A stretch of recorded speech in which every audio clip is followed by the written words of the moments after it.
مر الزمان تألقا وأضاء للدنيا طريقا مشرقا وهدى من الرحمن يهدينا به للصالحات وللمكارم والتقى هذا كتاب الله أعذب منهل أنعم به من مورد لمن استقى.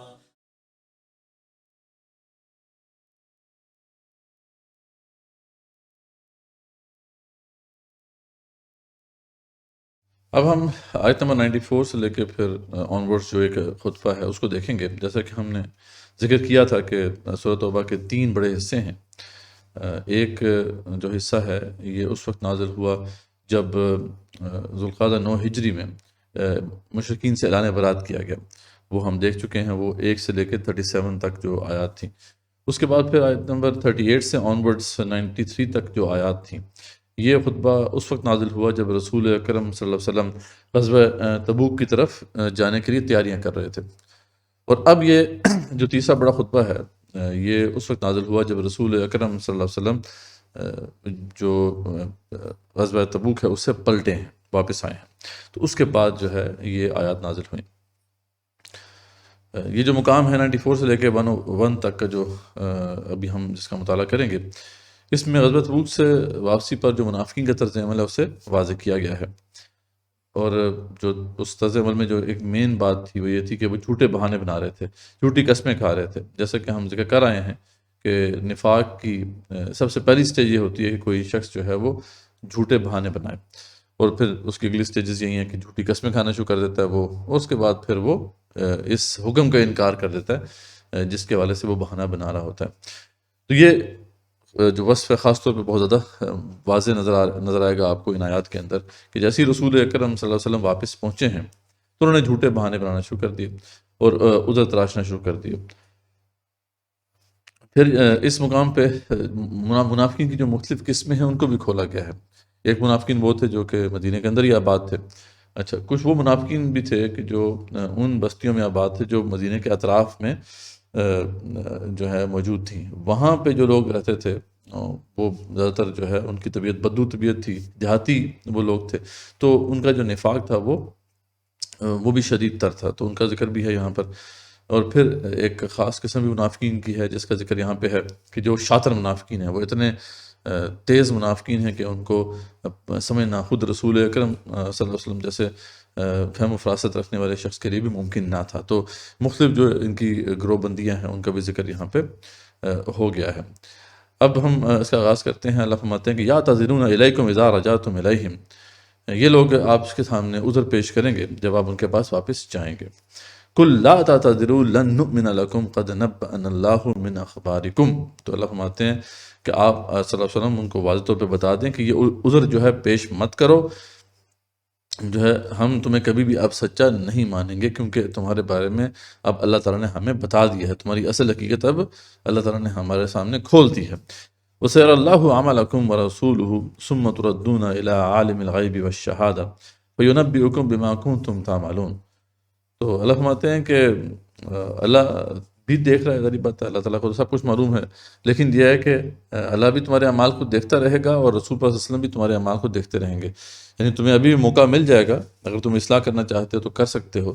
اور یہاں پہ بھی اگر تمہیں اس کا سرا نہ ملا، جو بھی تم جرائم کر رہے ہو، جو بھی تم غلط باتیں کر رہے ہو، تو خیر جانا تو تم نے آخر کار اللہ تعالیٰ ہی کے پاس ہے جو کہ چھپے اور کھلے ہر معاملے کو جانتا ہے، اور وہ پھر بتا دے گا تمہیں جو بھی تم اعمال کیا کرتے تھے. تو یہ بات اللہ تعالیٰ نے واضح فرما دی.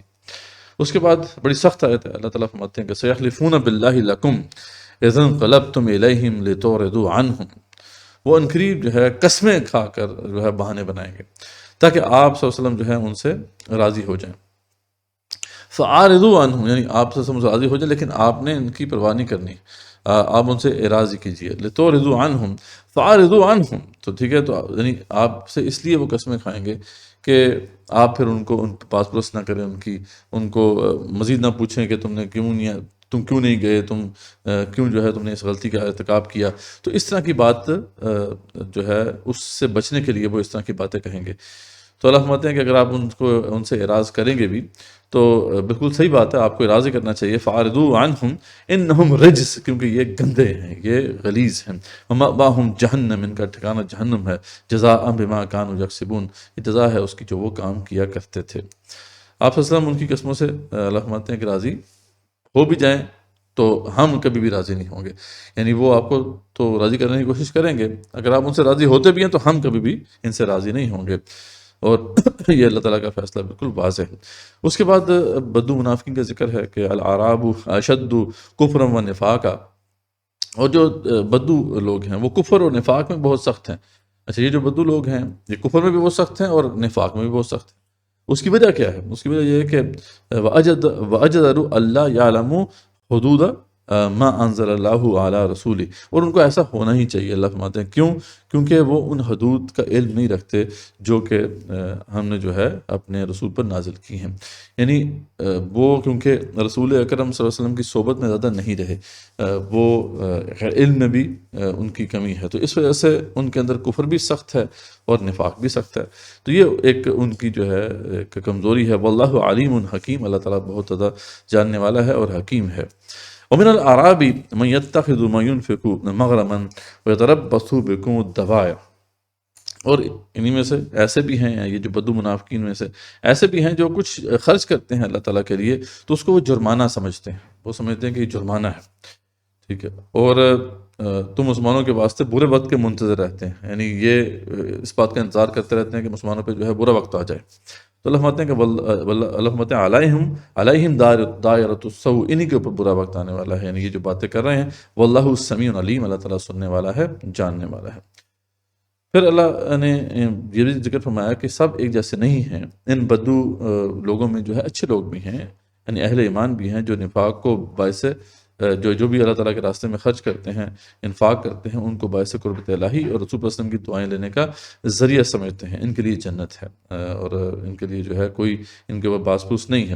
اور پھر یعنی ان کے ذکر ہو رہا ہے منافقین کا، تو بیچ میں ضروری سمجھا اللہ تعالیٰ نے کہ مومنین کا بھی ذکر کیا جائے، کیونکہ جو نفاق ہے ظاہری بات ہے یہ تو ایک بری چیز ہے، یہ ایک رجس ہے، اللہ فرماتے ہیں گندگی ہے. تو یہ گندگی کا ذکر یہاں پہ بہت زیادہ شاید ہو گیا، تو اللہ تعالیٰ نے اس عبارت کو خوبصورت بنایا ہے پھر ان بہترین لوگوں کے ذکر سے کہ جن سے اللہ راضی ہو گیا اور وہ اللہ سے راضی ہو گیا. اللہ فرماتے ہیں کہ وَالسَّابِقُونَ الْأَوَّلُونَ مِنَ الْمُهَاجِرِينَ وَالْأَنصَارِ، اور یہ جو مہاجرین و انصار میں سے جو سبقت لے جانے والے ہیں اور جنہوں نے جو ہے پہل کی اسلام کے لیے، آگے بڑھے اور قربانیاں تھیں، تو ان کی تو کیا ہی بات ہے، ان کی تو کیا ہی شان ہے کہ تو یہ والذین تبعوہم بإحسان، یعنی صرف یہی مسئلہ نہیں ہے کہ یہی لوگ جو ہیں وہ عظیم لوگ ہیں، بلکہ جنہوں نے بھی ان کی اتباع کی یا ان کے نقش قدم پہ چلے، یہ بعد میں ان کے ساتھ جڑے ان لوگوں کے ساتھ، تو وہ بھی ایسے لوگ ہیں کہ رضی اللہ عنہم ورضوا عنہ، اللہ ان سے راضی، یہ اللہ سے راضی. یہ بہت بڑا سرٹیفکیٹ ہے، یہ کوئی معمولی بات نہیں ہے. اب ذرا امیجن کریں کہ یہ کب آیات نازل ہو رہی ہیں. یہ آیات نازل ہو رہی ہیں جب غزوہ تبوک ہوا ہے، یعنی 9 ہجری کے آس پاس کے معاملات ہیں، یعنی جب یہ آیات نازل ہو رہی ہیں. ان میں وہ لوگ ہیں جنہوں نے ساری زندگی جو ہے اللہ تعالیٰ کے لیے کھپایا اور اپنا مال بھی کھپایا، اپنی جان بھی کھپائی. تو یعنی اتنی محنت کی، اتنی اسٹرگل کی اللہ تعالیٰ کے لیے، اور اب جو ہے ان کو وہ سرٹیفکیٹ مل رہا ہے کہ رضی اللہ عنہم ورضوان. یہ کتنی بڑی سعادت کی بات ہے کہ دنیا میں اللہ تعالیٰ نے ان کو جو ہے یہ سرٹیفکیٹ دے دیا. تو یہ اللہ فرماتے ہیں ان کی تو کیا ہی بات ہے کہ ان کو یہ سرٹیفکیٹ ملا. وَعَدَّ لَهُمْ جَنَّاتٍ تَجْرِي تَحْتَهَا الْأَنْهَارُ خالدین فیہا ابدا، اور بڑی بات ہے ان کے لیے تو پھر باغات ہیں اور جن کے نیچے نہریں جاری ہوں گی، جن میں ہمیشہ رہیں گے. ذالک الفوز العظیم، اور یہ بہت بڑی کامیابی ہے جو اللہ تعالیٰ نے ان کو عطا کی. اب دوبارہ سے وہ جو ٹاپک چل رہا تھا نفاق کا وہ اب جاری ہے. تو وہی بالکل ایسا لگتا ہے جیسے کہ وہ جو عبارت تھی اس کے اندر رجس کا اتنا ذکر ہو گیا تھا کہ اللہ تعالیٰ نے بہتر سمجھا یہاں پہ کچھ مومنین کا ذکر بھی ہو. تو اس کے بعد دوبارہ سے اب انہی منافقین کا جو ذکر ہو رہا ہے اس کے حوالے سے ایک اور گروہ کی بات ہو رہی ہے۔ اللہ فرماتے کہ وَمِمَّنْ حَوْلَكُمْ، اور کچھ تمہارے گرد و پیش میں کچھ اور بھی ایسے بدو منافقین ہیں۔ وَمِمَّنْ حَوْلَكُمْ مِنَ الْأَعْرَابِ منافقون، ایسے منافقین بھی ہیں، بدو منافقین تمہارے آس پاس۔ وَمِنْ أَهْلِ الْمَدِينَةِ، اور خود مدینے والوں میں بھی ایسے منافقین ہیں کہ یہ ان کا معاملہ کیا ہے کہ مردوا علی النفاق، یہ نفاق پر اڑے ہوئے ہیں۔ لا تعلمہم، آپ ان کو نہیں جانتے، نحن نعلمہم، ہم ان کو جانتے ہیں، اور سنعذبہم مرتین ثم یردون الی عذاب عظیم، تو ہم عنقریب ان کو دگنا عذاب دیں گے، اور پھر جو ہے وہ بڑے بھاری عذاب کی طرف جو ہے بھیجے جائیں گے۔ تو یہ جو اسپیشل منافقین ہیں کہ ان کو سمجھنا بڑا مشکل ہے۔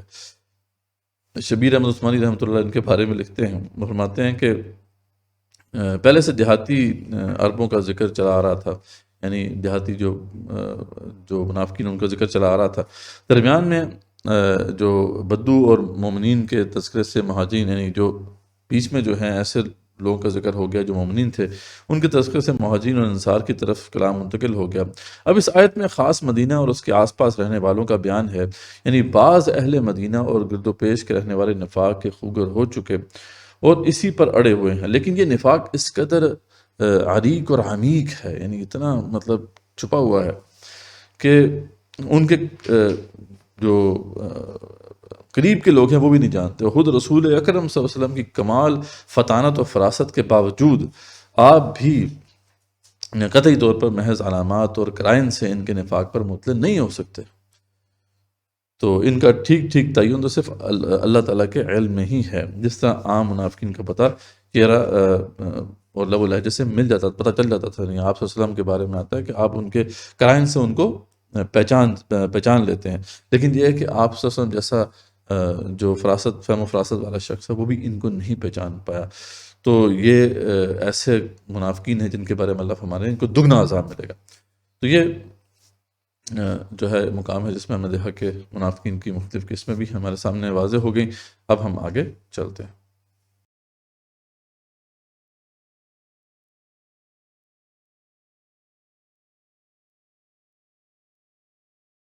اب آیت نمبر 102 سے لے کے پھر 117 تک کا جو مقام ہے، اس میں ضعف ایمان کے شکار گروہ کا ذکر ہے جس کی اللہ تعالیٰ نے معافی فرما دی تھی، اور ابو عامر راہب اور اس کے جو منافق ساتھی ہیں ان کی ایک بہت بڑی سازش کا ذکر ہے جس سے پردہ اٹھایا گیا بیسیکلی، جو وہ کوشش کر رہے تھے کہ مسلمانوں کے اندر ایک جو ہے افراتفری پیدا کریں اور ان کی صفوں میں جو ہے ڈویژن پیدا کریں۔ تو یہ جو ایک سازش تھی یہ بے نقاب ہو گئی، یہاں پر اس کا ذکر ہے، اور پھر اللہ کے جو محبوب بندوں کے کچھ اوصاف ہیں ان کو واضح کیا گیا ہے۔ تو اللہ فرماتے ہیں کہ وَآخَرُونَ اعْتَرَفُوا بِذُنُوبِهِمْ، اور کچھ اور لوگ ہیں جو اپنی خطا کے اقراری ہیں۔ خَلَطُوا عَمَلًا صَالِحًا وَآخَرَ سَيِّئًا، تو ان کے اعمال جو ہیں مکسڈ ہیں، مطلب کچھ اچھے اعمال بھی انہوں نے کیے، کچھ برے اعمال بھی کیے۔ عَسَى اللَّهُ أَن يَتُوبَ عَلَيْهِمْ، تو اللہ سے امید ہے کہ وہ ان کی توبہ قبول فرمائیں گے۔ تو یہ کون لوگ ہیں جن کا ذکر یہاں پہ ہو رہا ہے؟ ان اللہ غفور رحیم، بے شک اللہ تعالیٰ جو ہے وہ غفور رحیم ہے۔ ان کے بارے میں تقریباً تمام مفسرین جو ہیں متفق ہیں کہ حضرت ابو لبابہ رضی اللہ تعالیٰ عنہ اور ان کے ساتھی ہیں، یہ نہیں جا سکے تھے غزوہ تبوک میں، لیکن ان کو اس بات پہ بڑی پشیمانی ہوئی، ان کو اس بات کا احساس تھا، اعتراف بھی کر رہے تھے، اور ان کا ایک ایسا جسر بھی تھا، شاید وہ اللہ تعالیٰ کو پسند آ گیا کہ جب رسول اکرم صلی اللہ علیہ وسلم واپس آئے ہیں تو انہوں نے اپنے آپ کو مسجد نبی کے ستونوں سے باندھ دیا تھا، اور یہ کہا تھا کہ جب تک کہ رسول اکرم صلی اللہ علیہ وسلم ہمیں نہیں کھولتے تو ہم یہیں پر رہیں گے۔ تو خیر اللہ تعالیٰ نے ان کی توبہ قبول فرما لی، اس کا ذکر ہے یہاں پر، اور اللہ فرما رہے ہیں کہ بے شک اللہ تعالیٰ توبہ قبول کرنے والے ہیں، اللہ غفور الرحیم ہیں۔ خذ من اموالہم صدقۃ تطہرہم وتزکیہم بہا وصلی علیہم، تو جب یہ لوگ وہاں سے ان کو جو ہے خلاصی مل گئی، ان کی توبہ قبول ہو گئی، تو پھر یہ کچھ صدقات لے کر آئے تھے رسول صلی اللہ علیہ وسلم کو دینے کے لیے، اسی وجہ سے کہ اللہ تعالیٰ نے ان کی توبہ قبول کر لی۔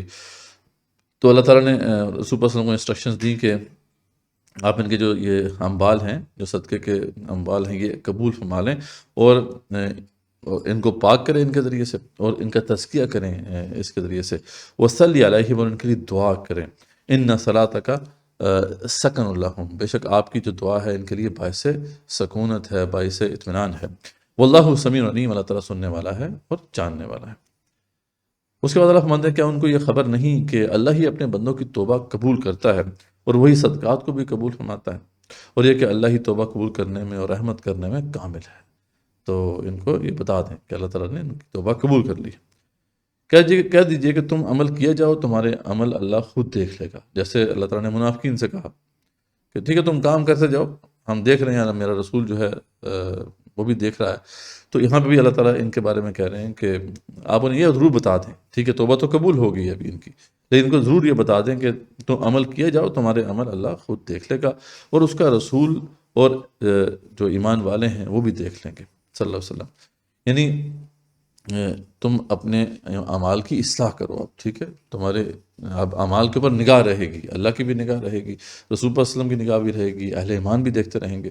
تو یعنی ذرا اب اس سے ہوشیار رہنا، اور ضرور تم کو ایسے کے پاس جانا ہے، ورنہ جیسے ان کو کہا تھا اللہ تعالیٰ نے منافقین کو کہ یہاں پہ ٹھیک ہے تم اگر نگاہوں میں نہ بھی رہے تو آخر کا جانا تم نے اسی ہستی کے پاس ہے جو ہر چھپی اور کھلی بات کو جانتا ہے۔ یہاں پہ بھی ان کو یہی اللہ تعالیٰ بیان فرما رہے ہیں، اور ضرور تم کو پھر ایسے کے پاس جانا ہے جو تمام چھپی اور کھلی چیزوں کا جاننے والا ہے، تو وہ تم کو تمہارا سب کیا ہوا بتلا دے گا۔ تو یہ ایک وارننگ ان کے لیے جو ہے ضرور ایشو کر دی گئی کہ آئندہ جو ہے اس بات کو ضرور مد نظر رکھنا، احتیاط کرنا۔ اس کے بعد اللہ فرماتے ہیں وَآخَرُونَ مُرْجَوْنَ لِأَمْرِ اللَّهِ، اور کچھ اور لوگ بھی ہیں جن کا معاملہ اللہ کے حکم آنے تک ملتوی کر دیا گیا ہے، اما یعذبہم اما یتوب علیہم، اللہ تعالیٰ یا تو ان کے اوپر عذاب نازل کرے گا یا ان کی توبہ قبول فرمائے گا، واللہ علیم حکیم، اللہ ہی جانتا ہے، اللہ ہی حکیم ہے۔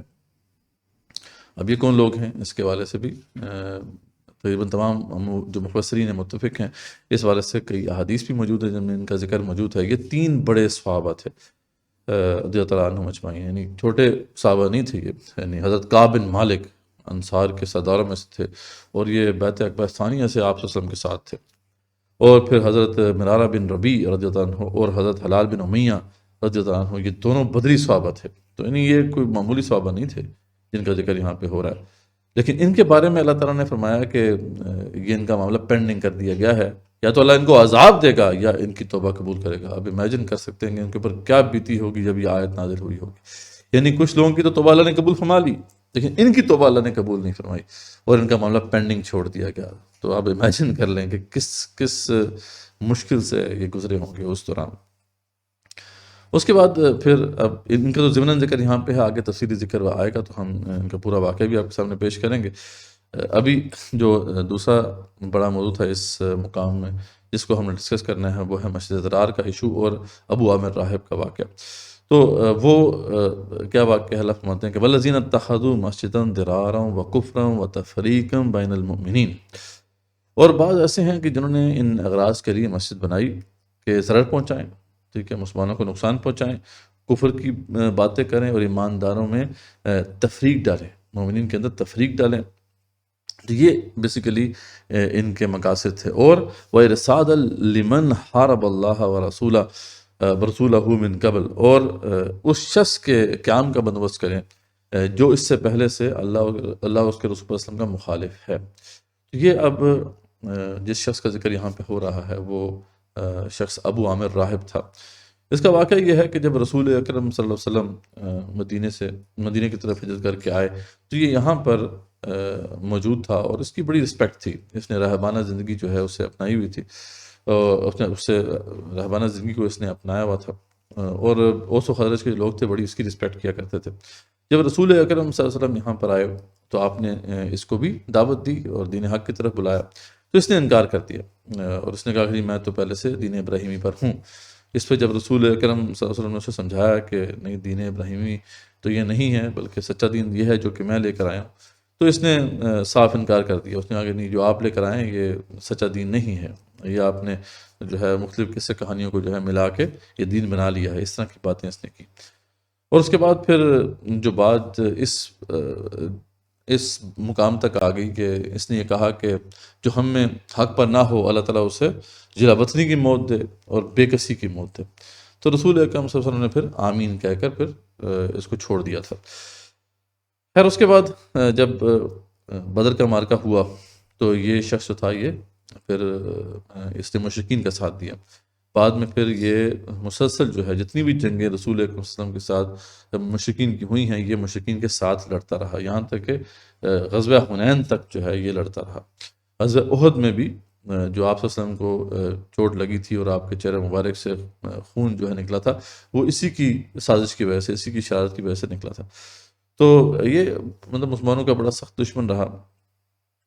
احد کے مقام پر یعنی غزوہ احد کے مقام پر اس نے ایک دفعہ پھر انصار کو جو اپنے جو ہے نا اپنے شخصیت کا قریبہ بنانے کی کوشش کی اور کہا کہ دیکھو یاد کرو کہ تم میری بڑی رسپیکٹ کیا کرتے تھے، لیکن اسے معلوم نہیں تھا کہ اب تو خیر رسول اکرم صلی اللہ علیہ وسلم کے آنے کے بعد اب اس کی کیا حیثیت رہ گئی۔ تو اس لیے اس کو صاف دو ٹوک جو ہے انہوں نے بتا دیا کہ تم یہاں سے چلے جاؤ، اب ہمارے سامنے تمہاری اصل حقیقت کھل چکی ہے۔ خیر دل میں اس کی جو نفرت بڑھی ہوئی تھی اس کا یہ اظہار کرتا رہا، غزوہ حنین تک جو ہے یہ مسلمانوں کے خلاف لڑتا رہا۔ جب حنین میں مشرکین کو شکست ہو گئی تو اس کے بعد یہ نا امید ہو گیا یہاں سے کہ یہاں تو اب کوئی ایسی طاقت نہیں رہی جو مسلمانوں کو جو ہے نقصان پہنچا سکے، تو پھر یہ شام چلا گیا تھا اور وہاں پھر جا کے پھر اس نے کیسر روم سے ساز باز کر لی اور پلاننگ یہ تھی کہ جو ہے کیسر روم کو جو ہے آمادہ کیا جائے کہ وہ بڑا لشکر یہاں پہ لے کر آئے اور رسول اکرم صلی اللہ علیہ وسلم اور صحابہ کے اوپر حملہ آور ہو۔ تو اس حوالے سے اس نے کچھ اپنا ایک گروہ بھی بنا لیا تھا، مسلمانوں کے اندر منافقین کا ایک گروہ بھی اس کے ساتھ لگ گیا تھا اور یہ اس کے ساتھ باقاعدہ کمیونیکیٹ کیا کرتے تھے۔ اب یہ جو مسجد ضرار جس کا ذکر یہاں پہ ہو رہا ہے، ظاہر بات ہے یہ مسجد تو تھی نہیں، یہ تو ایک مکان انہوں نے بنایا تھا۔ مقصد ان کا یہ تھا کہ یہ ایک ایسی جگہ ہو جہاں پر پھر یہ ساری پلاننگ کی جا سکے، اس سازش کو جو ہے پکایا جا سکے، اور یہ جو ابو عامر راہب ہے اگر یہاں پہ آئے تو یہ بھی یہاں پہ رہ سکے، تو یہ پلاننگ تھی ان کی۔ لیکن اللہ تعالیٰ نے اس کو ایکسپوز کر دیا، اس کی سارے جو پلان کو جو ہے واضح کر دیا۔ تو رسول اکرم صلی اللہ علیہ وسلم جب معلوم ہو گیا تو آپ نے پھر ایک ایکشن لیا اور کچھ صحابہ کو بھجوایا رضوان اللہ تعالیٰ علیہم، جنہوں نے پھر اس عمارت کو چلا دیا۔ تو یہ واقعہ ہے، اس کے کانٹیکسٹ میں جو آیات نازل ہو رہی ہیں، ان کو جب یعنی جب انہوں نے یہ مسجد ضرار بنائی تھی تو انہوں نے بہانہ یہ بنایا تھا کہ رسول اکرم صلی اللہ علیہ وسلم کو آ کے کہا کہ یہ جو اصل میں معاملہ یہ ہے کہ مسجد قباء جو ہے نا چھوٹی پڑ رہی ہے یا دور پڑ جاتی ہے، کچھ لوگوں کے لیے جب بارش وغیرہ ہو جاتی ہے یا اور کچھ جو ہے موسم کچھ اس کی سختی ہوتی ہے تو پھر یہ لوگ جو ہے نماز کے لیے نہیں جا پاتے، تو ہم نے ان کے لیے مسجد جو ہے وہ بنائی ہے، تو آپ ایسا کریں کہ آپ اس میں آ کے نماز پڑھ لیں۔ رسول اکرم صلی اللہ علیہ وسلم کو انہوں نے انوائٹ کیا کہ آپ یہاں پہ نماز پڑھ لیں، ایک طرح سے مقصد ان کا یہ تھا کہ آپ افتتاح کر لیں، تو پھر یہ معاملہ تھا کہ ان کے چلتا رہے۔ لیکن اللہ تعالیٰ نے کچھ ایسا سجا دیا تھا رسول اکرم صلی اللہ علیہ وسلم کو، تو اس وقت تو آپ تیاریاں کر رہے تھے غزوہ تبوک کے لیے، تو آپ نے ان کو بتا دیا کہ میں تو ابھی جا رہا ہوں اس غزوے میں، تو واپس آؤں گا تو پھر دیکھیں گے، ٹھیک ہے۔ جب آپ صلی اللہ علیہ وسلم واپس آئے تو پھر یہ آیات نازل ہوگی اور ان کی ساری حقیقت کھل گئی اور آپ نے پھر جو ہے ان کی مسجد خود چلا دیا۔ تو یہ جو ہے کانٹیکسٹ ہے اس کا جس زمن میں پھر آیات نازل ہو رہی ہیں۔ اللہ فرماتے ہیں کہ یہ جو لوگ ہیں جنہوں نے یہ ساری پلاننگ کی تھی، وَلَيَحْلِفُنَّ إِنْ أَرَدْنَا إِلَّا الْحُسْنَى، اور یہ یقیناً جو ہے آپ کے سامنے قسمیں کھائیں گے کہ ان کا مقصد صرف بھلائی کا تھا، وہ تو صرف چاہتے ہیں کہ لوگوں کی بھلائی ہو جائے، اس سے علاوہ ان کا کوئی مقصد نہیں ہے۔ وَاللَّهُ يَشْهَدُ إِنَّهُمْ لَكَاذِبُونَ، اللہ فرماتے ہیں کہ اللہ اس پہ گواہی دیتا ہے کہ یہ جھوٹے، یہ کذاب ہیں۔ لا تقم فیہ ابدا، آپ کبھی بھی اس میں نہ کھڑے ہوئیے، یہ آپ کو ہماری انسٹرکشنز ہیں۔ لمسجد اسس علی التقوی من اول یوم حق ان تقوم فیہ، ہاں وہ جو مسجد جس کی بنیاد اول روز سے تقوی کے اوپر کھڑی کی گئی، اس کا زیادہ حق ہے کہ آپ اس میں کھڑے ہوں۔ فیہ رجال یحبون ان یتطہروا، اور میں سے ایسے لوگ بھی ہیں کہ جو یہ پسند کرتے ہیں کہ وہ پاک رہیں۔ واللہ یحب المطہرین، اور اللہ تعالیٰ تو پاک لوگوں کو پسند کرتا ہے۔ اب یہ کون لوگ ہیں؟ یہ بنی عمر بن عوف کا محلہ تھا۔ جب رسول اکرم صلی اللہ علیہ وسلم مدینے کی طرف ہجرت کر رہے تھے تو راستے میں آپ نے یہیں پہ پڑاؤ ڈالا تھا، اور یہاں پہ ان لوگوں کو نماز بھی پڑھائی تھی، تو ان لوگوں نے پھر اسی جگہ پہ جہاں پہ رسول اکرم صلی اللہ علیہ وسلم نے ان کو نماز پڑھائی تھی ایک مسجد تعمیر کر لی تھی، جسے مسجد قباء کا نام دیا گیا تھا۔ رسول اکرم صلی اللہ علیہ وسلم کو یہ مسجد بہت پسند تھی، آپ اکثر ہفتے کے روز یہاں پہ جایا کرتے تھے اور 2 سنت پڑھا کرتے تھے، اور اس کی بڑی فضیلت پھر آپ صلی اللہ علیہ وسلم نے جو ہے وہ بیان فرمائی ہے احادیث کے اندر۔ تو اللہ تعالیٰ بھی اس مسجد کی تعریف فرما رہے ہیں، اللہ فرما رہے ہیں کہ اس کی بنیاد جو ہے اول روز سے تقویٰ پہ رکھی گئی تھی، اور یہ جو لوگ ہیں ان کی ایک اور جو ہے خصوصیت اللہ تعالیٰ نے بیان فرمائی، اللہ کو بہت پسند آئی کہ یہ اپنے آپ کو پاک رکھنا پسند کرتے ہیں۔ تو رسول اکرم صلی اللہ علیہ وسلم نے پھر ان سے پوچھا کہ تم ایسی کیا بات کرتے ہو کہ اللہ تعالیٰ نے تمہاری تعریف جو ہے قرآن میں فرمائی؟ تو انہوں نے کہا کہ ہم تو اور کچھ نہیں کرتے، ہاں یہ ایک کام وہ جو کیا کرتے تھے پھر بعد میں وہ سامنے آ ہی گیا کہ یہ استنجے میں مٹی کے ڈھیلے کے ساتھ پانی بھی استعمال کیا کرتے تھے۔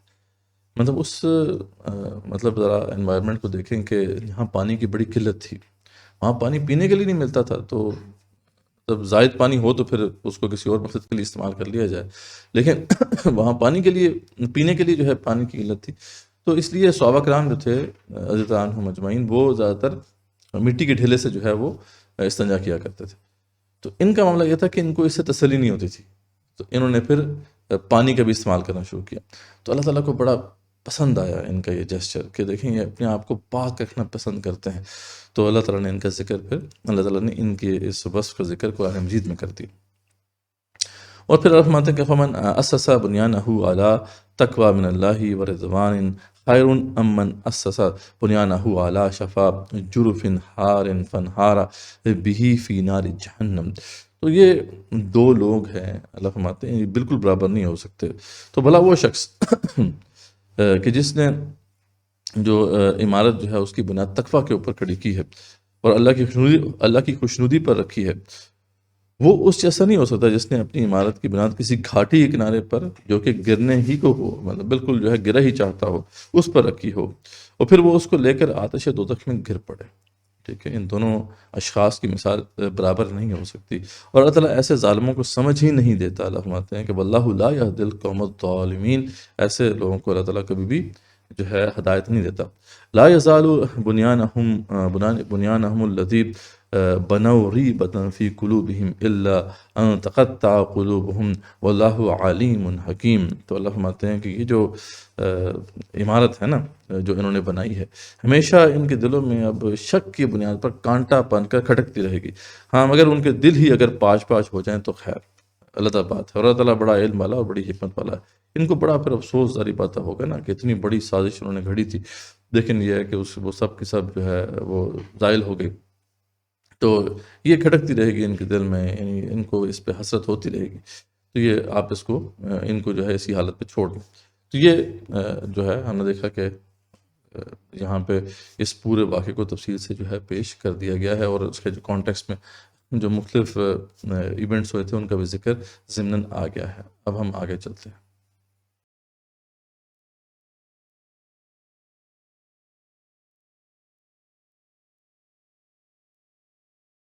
إن الله اشترى من المؤمنين أنفسهم وأموالهم بأن لهم الجنة يقاتلون في سبيل الله فيقتلون ويقتلون وعدا عليه حقا في التوراة والإنجيل وعدا عليه حقا في التوراة والإنجيل والقرآن ومن أوفى بعهده من الله ومن أوفى بعهده من الله إن الله اشترى من المؤمنين أنفسهم وأموالهم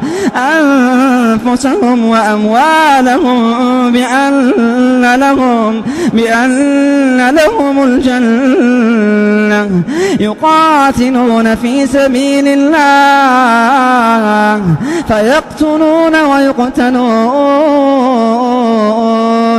وعدا عليه حقا في التوراة والإنجيل والقرآن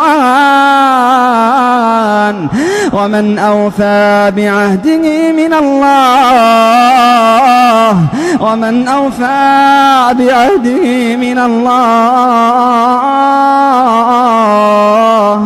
فاستبشروا ببيعكم الذي بايعتم به وذلك هو الفوز العظيم.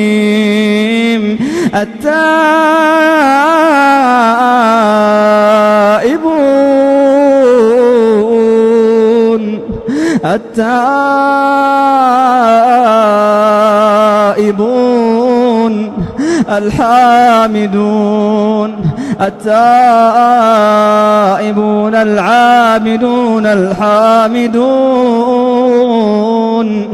الحامدون السائحون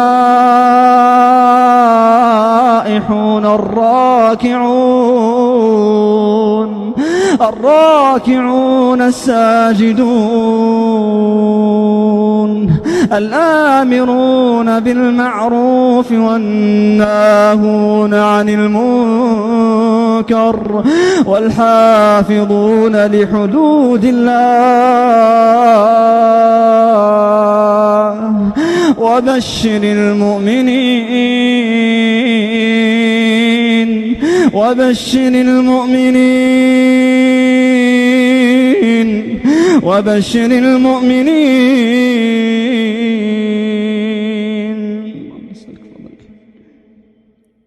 اس کے بعد اللہ فرماتے ہیں کہ ان اللہ اشترى من المؤمنین انفسهم واموالهم بان لهم الجنہ، کہ بے شک اللہ تعالیٰ نے مسلمانوں کے مال اور ان کی جانیں جنت کے عوض خرید لی ہیں.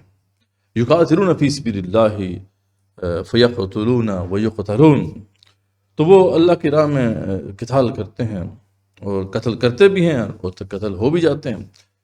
وعدن علیہ حقا فی التوراۃ والانجیل والقرآن، تو ان کے لیے وعدہ پھر بڑا پکا سچا ہے تورات میں بھی اور انجیل میں بھی اور قرآن میں بھی.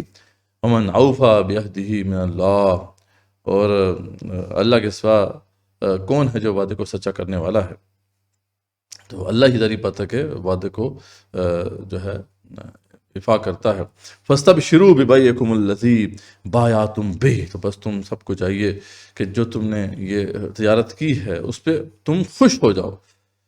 جو بھی تم نے جو ہے اللہ کے ساتھ یہ تجارت کی ہے یہ بڑی کامیابی ہے. وذالک هو الفوز العظیم، یہ بہت بڑی کامیابی ہے جو اللہ تعالیٰ نے تمہیں عطا کی ہے اس ٹرانزیکشن کے بدلے میں. تو یہ بہت بڑی ٹرانزیکشن ہے کہ ہم نے اپنے مال اور اپنی جان جو ہے وہ جنت کے عوض جو ہے وہ بیچ دیے ہوئے ہیں.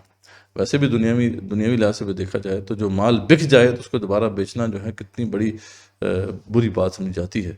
تو یہاں پہ ہمارے مال اور ہماری جانیں جو ہیں یہ تو بک چکی ہیں، لیکن ہم دوبارہ سے ان کو ری سیل کر دیتے ہیں اور دنیا کے اندر کھپا دیتے ہیں. تو یہ کتنی بڑی جو ہے سزن ریفی کی بات ہے. اللہ تعالیٰ نے بالکل واضح طور پہ بتا دیا ہے کہ اگر جنت چاہیے تو اپنے مال اور جان کھپانے ہوں گے ورنہ جنت نہیں ملے گی. اور اس کے بعد اللہ تعالیٰ نے اپنے جو نیک بندے ہیں ان کی مزید صفات بھی واضح کی ہیں. وہ کیا ہیں؟ التائبون العابدون الحامدون، کہ یہ توبہ کرنے والے ہیں، عبادت کرنے والے ہیں، حمد کرنے والے ہیں. اور السائحون الراکعون الساجدون، اور روزہ رکھنے والے ہیں اور رکوع اور سجدہ کرنے والے ہیں اور نیک باتوں کی تعلیم کرنے والے ہیں. ٹھیک ہے. الآمرون بالمعروف والناہون عن المنکر، اچھی باتوں کا حکم دینے والے ہیں، برائیوں سے روکنے والے ہیں. والحافظون لحدود اللہ، اور اللہ کی حدود کی حفاظت کرنے والے ہیں. وبشر المؤمنین، تو ایسے مومنوں کے لیے بھی بشارت ہے. تو بہت خوبصورت ایک مقام ہے کہ اللہ تعالیٰ نے جو مومنین کی صفات ہیں ان کو یہاں پہ گنوا دیا ہے. تو اللہ تعالیٰ یہ دیکھنا چاہتے ہیں، مومنین کے اندر یہ صفات دیکھنا چاہتے ہیں. یہی وہ اللہ تعالیٰ کے نیک بندے ہیں جو کامیاب ہوں گے، اور جو سچے جو ہے مومنین ہیں اور سیدھی راہ پر ہیں. اللہ تعالیٰ نے ان کی یہاں پہ تعریف ہمارے سامنے واضح کر دی. اب یہاں پہ جو ذکر ہے کہ تورات اور انجیل میں بھی ان کا ذکر ہے، تو اس میں اکثر جو ہے وہ اعتراضات آتے ہیں مستشرقین کی طرف سے. تو ہے تورات میں تو ان کا ذکر ہے یا نہیں اس کی تو ابھی تفصیلات ہمارے سامنے اس طریقے سے نہیں ہے، لیکن ابھی جو اناجیل موجود ہیں ان میں تو ذکر موجود ہے ایسے نیک لوگوں کا. جیسا کہ آپ دیکھتے ہیں کہ یہ جو ان کی کتاب ہے گاسپل آف میتھیوز، اس کے اندر چیپٹر نمبر 19 ورس نمبر 29 میں، بلکہ گاسپل آف میتھیوز کے اندر مختلف مقامات پہ chapter number 5 verse number 10، chapter 10 اور ورس 39، اور پھر چیپٹر 19 اور ورس 29 میں ایسے لوگوں کا ذکر موجود ہے. اللہ تعالیٰ فرماتے ہیں verse number 10 chapter number 5 verse number 10 میں کہ مبارک ہیں وہ جو راست باری کے سبب ستائے گئے.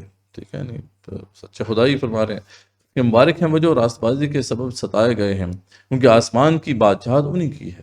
یہ آسمان کی جو بادشاہت ہے یعنی جنت ہے، وہ انہی کے لیے ہے جو کہ اللہ کے راستے میں ستائے جائیں. اس طرح آگے جو ہے ذکر ہے gospel of Matthews chapter number 10 verse number 39 میں کہ جو کوئی اپنی جان بچاتا ہے اسے کھوئے گا، جو کوئی میرے سبب اپنی جان کھوتا ہے اسے بچائے گا.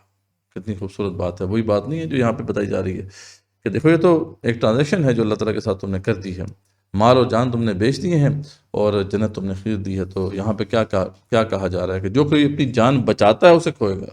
تو یہاں بچا کے رکھے گا اور اللہ کے راستے میں نہیں کھپائے گا تو وہ اسے کھو دے گا، اور جو کوئی میرے سبب اپنی جان کھو دے گا وہ اسے ایک طرح سے بچا لے گا. اور پھر آگے مزید یہ بات کی کہ جس کسی نے گھروں یا بھائیوں یا بہنوں یا باپ یا ماں یا بچوں یا کھیتوں کو میرے نام کی خاطر چھوڑ دیا تو اس کو 100 گنا ملے گا اور ہمیشہ کی زندگی کا وارث ہوگا.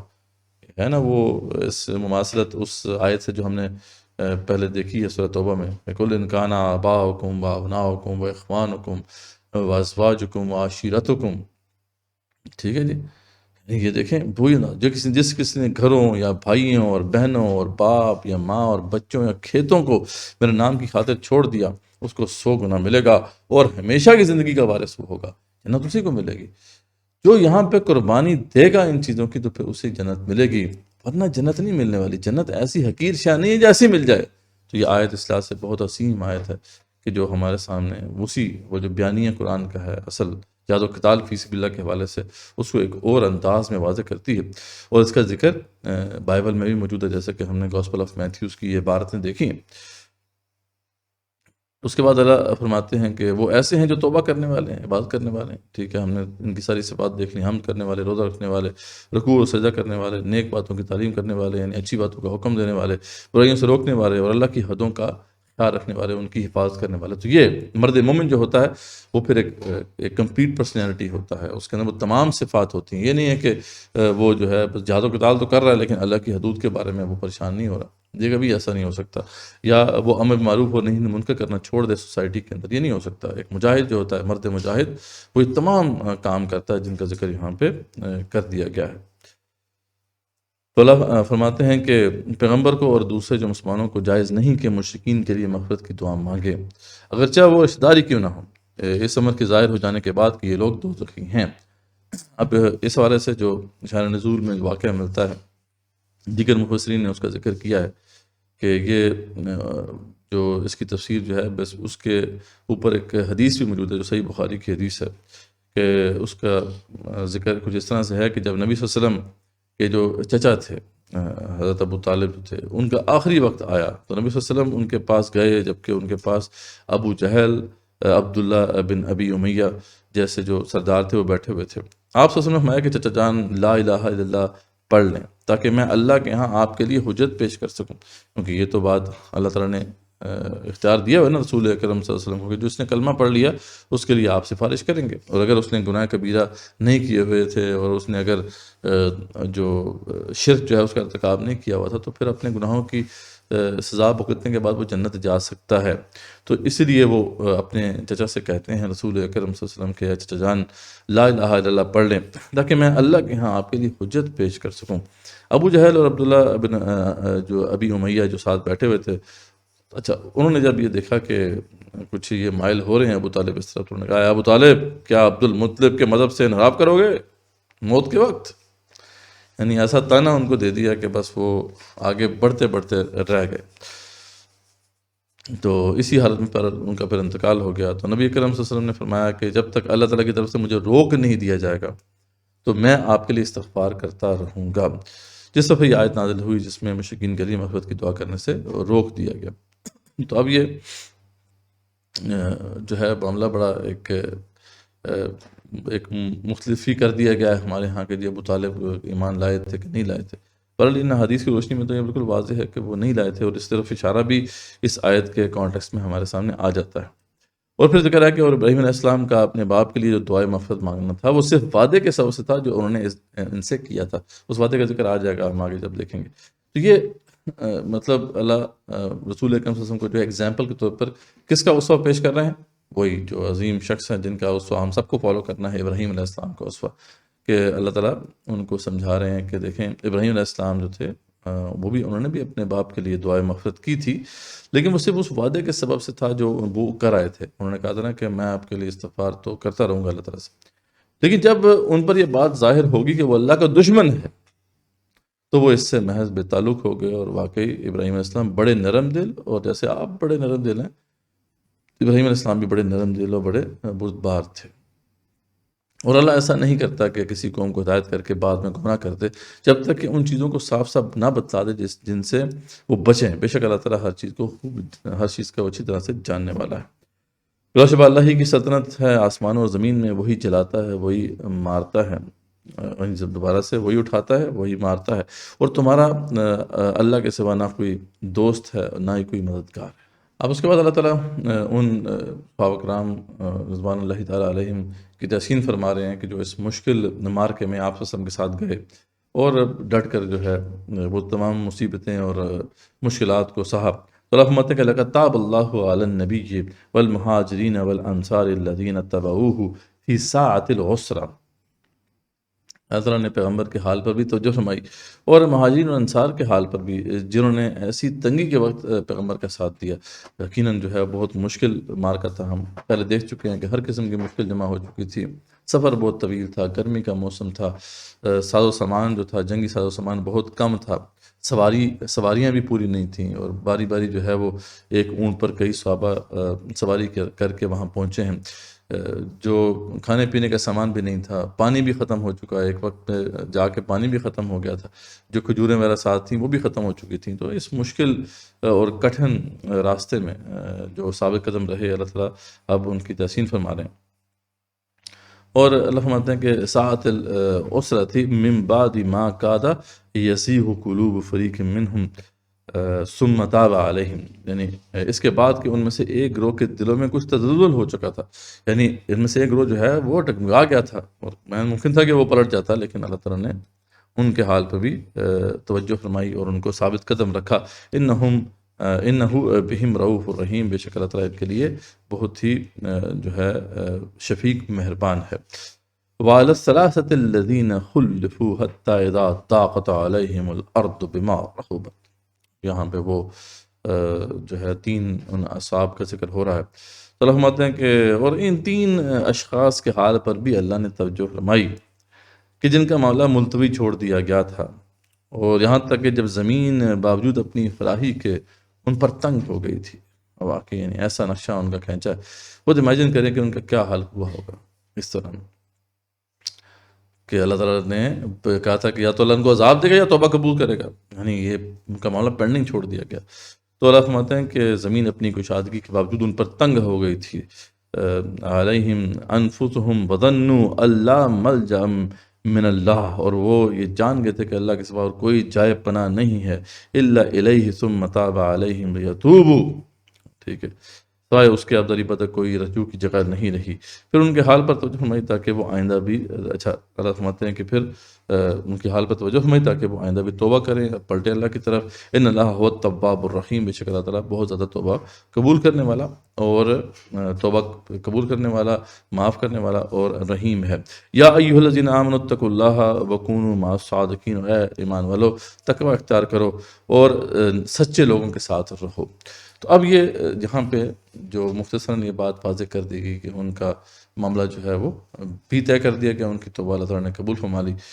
اب یہ سارا ماجرا کیا ہے، ان کے ساتھ کیا ہوا، یہ تین لوگ کون ہیں، اس حوالے سے بڑی تفصیلی ایک روایت موجود ہے یہ حدیث جو ہے صحیح بخاری میں موجود ہے، اور طویل احادیث میں اس کا شمار ہوتا ہے، اور یہ حضرت کعب بن مالک رضی اللہ عنہ کے بیٹے نے ان سے پوچھا تھا کہ آپ بتائیں کہ اس دوران کیا ہوا آپ کے ساتھ، تو پھر انہوں نے پورا واقعہ کھول کے بیان کیا۔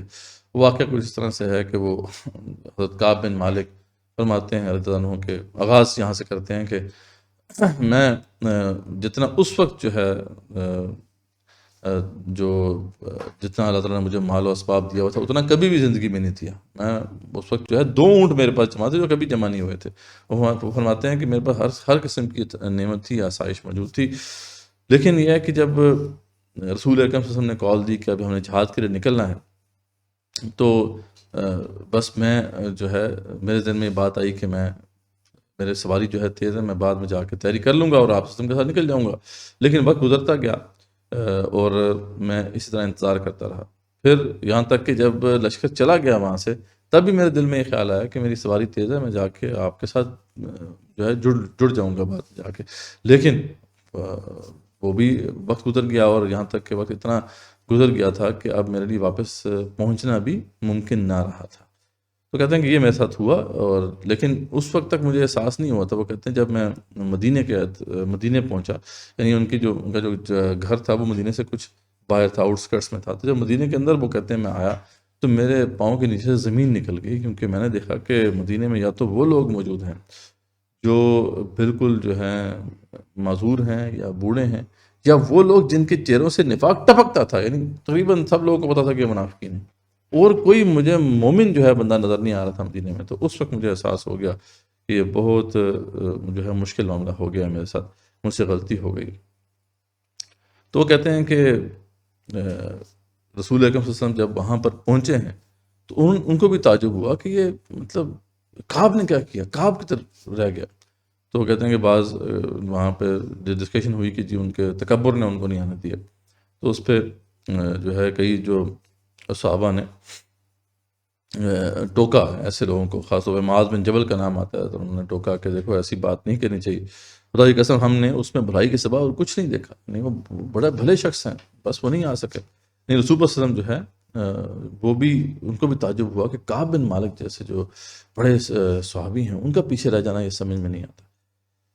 تو خیر وہ فرماتے ہیں کہ اس کے بعد پھر جب آپ وسلم واپس آئے ہیں، تو جب واپس آپ پہنچے ہیں تو میں نے دیکھا کہ جو منافقین تھے وہ آپ کے پاس جا رہے ہیں، اور اپنے وہی جیسا کہ قرآن مجید میں نقشہ کھینچا گیا ہے کہ انہوں نے اپنے اعتراض پیش کرنا شروع کر دیے، اپنے جھوٹے بہانے بنانا شروع کر دیے۔ تو فرماتے ہیں کہ میرے ذہن میں بھی کوئی اس طرح کے خیالات اگر آ بھی رہے تھے، تو جب رسول اکرم صلی اللہ علیہ وسلم وہاں پہ پہنچ گئے تو میرے ذہن سے ایسے تمام خیالات نکل گئے، اور میں نے بالکل سوچ لیا کہ اب سچ بات جو ہے رسول اکرم صلی اللہ علیہ وسلم کو بتا دوں گا۔ تو جب یہ رسول پاک صلی اللہ علیہ وسلم کے سامنے گئے تو حضرت محمد صلی اللہ علیہ وسلم جو تھے وہ کہتے ہیں کہ ان کی وہ جو ہے ان کے چہرے پہ ایک خفگی کے آثار نمایاں تھے۔ تو انہوں نے کہا کہ مجھے کوئی مسئلہ نہیں تھا، یعنی میں اگر چاہوں، انہوں نے فرمایا کہ اگر میں چاہوں تو مجھے بات کرنے کا طریقہ بھی آتا ہے، تو میں آپ کو بے شک جو ہے ایسے جھوٹے بہانے بنا کر راضی کر سکتا ہوں، لیکن مجھے یقین ہے کہ اگر میں آپ کو راضی کر بھی لوں تو اللہ تعالیٰ جو ہے ضرور میرے بارے میں آپ کو بتا دیں گے، اور میرے لیے معافی کا معاملہ نہیں ہوگا۔ اس لیے میں سچ بات کہتا ہوں کہ مجھے کوئی مسئلہ نہیں تھا، بس میں نہیں جا سکا، میری غلطی ہے۔ اس پہ رسول اکرم صلی اللہ علیہ وسلم جو تھے انہوں نے کہا کہ ٹھیک ہے، اب انتظار کرو، اب اللہ تعالیٰ کا جو بھی فیصلہ ہوگا وہ وہی کرے گا۔ اس پہ جو کعب بن مالک فرماتے ہیں دونوں کہ میں بڑا پریشان ہوا کہ یہ معاملہ کیا ہوا کہ جو منافقین تھے جو آ کے جھوٹے بہانے بنا رہے تھے، آپ صلی اللہ علیہ وسلم فیس ویلیو پہ اسے ایکسیپٹ کر رہے تھے اور ان کے لیے دعا بھی کر رہے تھے، دعائے مغفرت بھی کر رہے تھے، جبکہ میرے ساتھ معاملہ یہ ہوا کہ آپ نے کہہ دیا کہ بھئی اب اللہ کا فیصلہ جب آئے گا تو پھر دیکھیں گے۔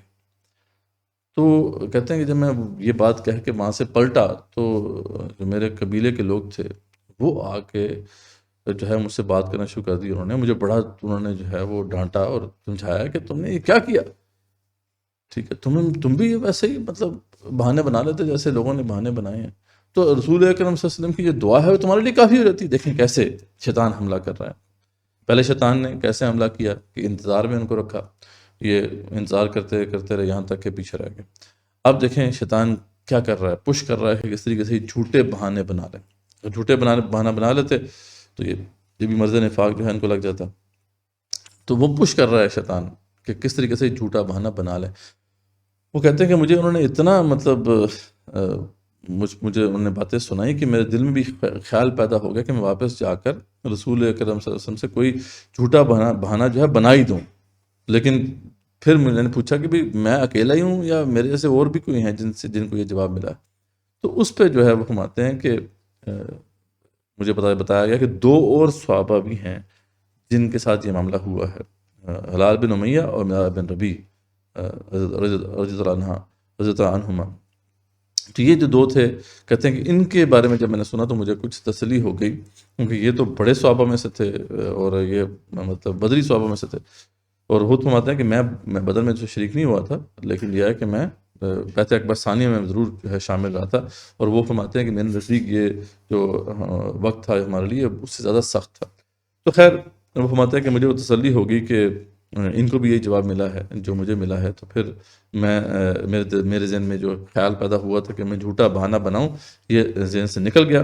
اور پھر ظاہری بات ہے کہ وہ کہتے ہیں کہ میں واپس آ گیا. اس کے بعد وہ کہتے ہیں کہ بڑے مشکل حالات تھے ہمارے لیے. اور باقی جو 2 جو اصحاب تھے انہوں نے تو نکلنا ہی چھوڑ دیا گھروں سے، ٹھیک ہے. اور ان کا ذکر پھر آگے آتا ہے کہ مطلب آنسو تھے کہ تھمتے نہ تھے، ٹھیک ہے. یعنی ایسے ان کی حالت ہو گئی تھی. لیکن وہ کہتے ہیں کہ میں ہمت کرتا تھا، میں نکلتا بھی تھا، رسول اللہ صلی اللہ علیہ وسلم کے پیچھے نماز بھی پڑھتا. جب مجھے لگتا کہ جب میں نماز پڑھ رہا ہوں تو مجھے وہ دیکھتے ہیں، لیکن جیسے ہی میں نماز ختم کر کے ان کی طرف دیکھتا تو اپنا چہرہ مبارک جو ہے پھیر لیتے. تو لوگوں نے ہمیں سلام کرنا بھی چھوڑ دیا تھا، بائک آؤٹ کر دیا گیا تھا نا. 40 دن کا بائک آؤٹ ہوا، پھر وہ مزید ایکسٹینڈ ہو گیا 50 دن تک. اور اس دوران پھر یہ بھی بات آ گئی تھی کہ ان کی جو بیویاں ہیں وہ بھی ان کے پاس نہیں جا سکتی. تو مکمل جو ہے بائک آؤٹ ہو گیا تھا. تو فرماتے ہیں کہ میرے لیے بہت یہ مشکل وقت تھا. اور وہ اس دوران اور جو دیگر روایات ہیں اس سے اس میں یہ الفاظ بھی ہیں. وہ کہتے ہیں کہ ہمارے لیے تو یہ واقعی جیسے قرآن نے بیان کیا نا کہ زمین اپنی کشادگی کے باوجود ہم پر تنگ ہو گئی تھی. کہتے ہیں ہمیں یہ کھٹکا لگا ہوا تھا کہ اگر اس حالت میں رسول اکرم صلی اللہ علیہ وسلم دنیا سے چلے گئے تو یہ تو صحابہ کرام ہم سے کلام تک نہیں کریں گے جب تک کلیئرٹی نہیں ہو جاتی ہے اب اس میں. اور ہمارا کیا بنے گا؟ ہمیں تو کبھی پتہ بھی نہیں چلے گا کہ ہمارے ساتھ کیا ہوگا. اور اگر رسول اکرم صلی اللہ علیہ وسلم تو یہیں رہتے ہیں اور ہم فوت ہو جاتے ہیں تو ہمارے تو نماز جنازہ کوئی نہیں پڑھے گا، ٹھیک ہے. تو یہ کتنا مشکل معاملہ تھا ان کے لیے. زمین جو ہے بالکل اپنی کشادگی کے باوجود ان پہ تنگ ہو چکی تھی. تو وہ فرماتے ہیں کہ پھر ایک دفعہ میں اس طریقے سے جا رہا تھا تو ایک اور امتحان میرے سامنے آ گیا کہ جب جو یہ غسانی قبائل تھے ان کے کچھ سردار تھے، ان کی طرف سے ایک خط موصول ہوا کہ تمہارے جو صاحب ہیں اس نے تو بڑی تمہارے سے زیادتی کی ہے، ٹھیک ہے، تم تو بڑے مطلب زیبکار شخص ہو، تمہارے ساتھ تو لوگوں نے اچھا نہیں کیا، تو ہمارے پاس آ جاؤ، ہم تمہیں بڑی عزت دیں گے. تو وہ فرماتے ہیں دیکھیں یہ ایک اور امتحان آ گیا. انہوں نے اسی وقت جو ہے وہ خط کو جو ہے وہ تنور میں پھینکا کہ یہ کیا میرے ساتھ جو ہے معاملہ ہو رہا ہے، امتحان پہ امتحان آ رہے ہیں. اس دوران ایک اور واقعہ بھی وہ پیش کرتے ہیں. وہ کہتے ہیں کہ جو ان کے ایک کزن تھے وہ بھی جو ہے ان کے ساتھ ہی رہتے تھے. انہوں نے ایک دفعہ ان سے سلام کیا تو انہوں نے بھی ان کی سلام کا جواب نہیں دیا.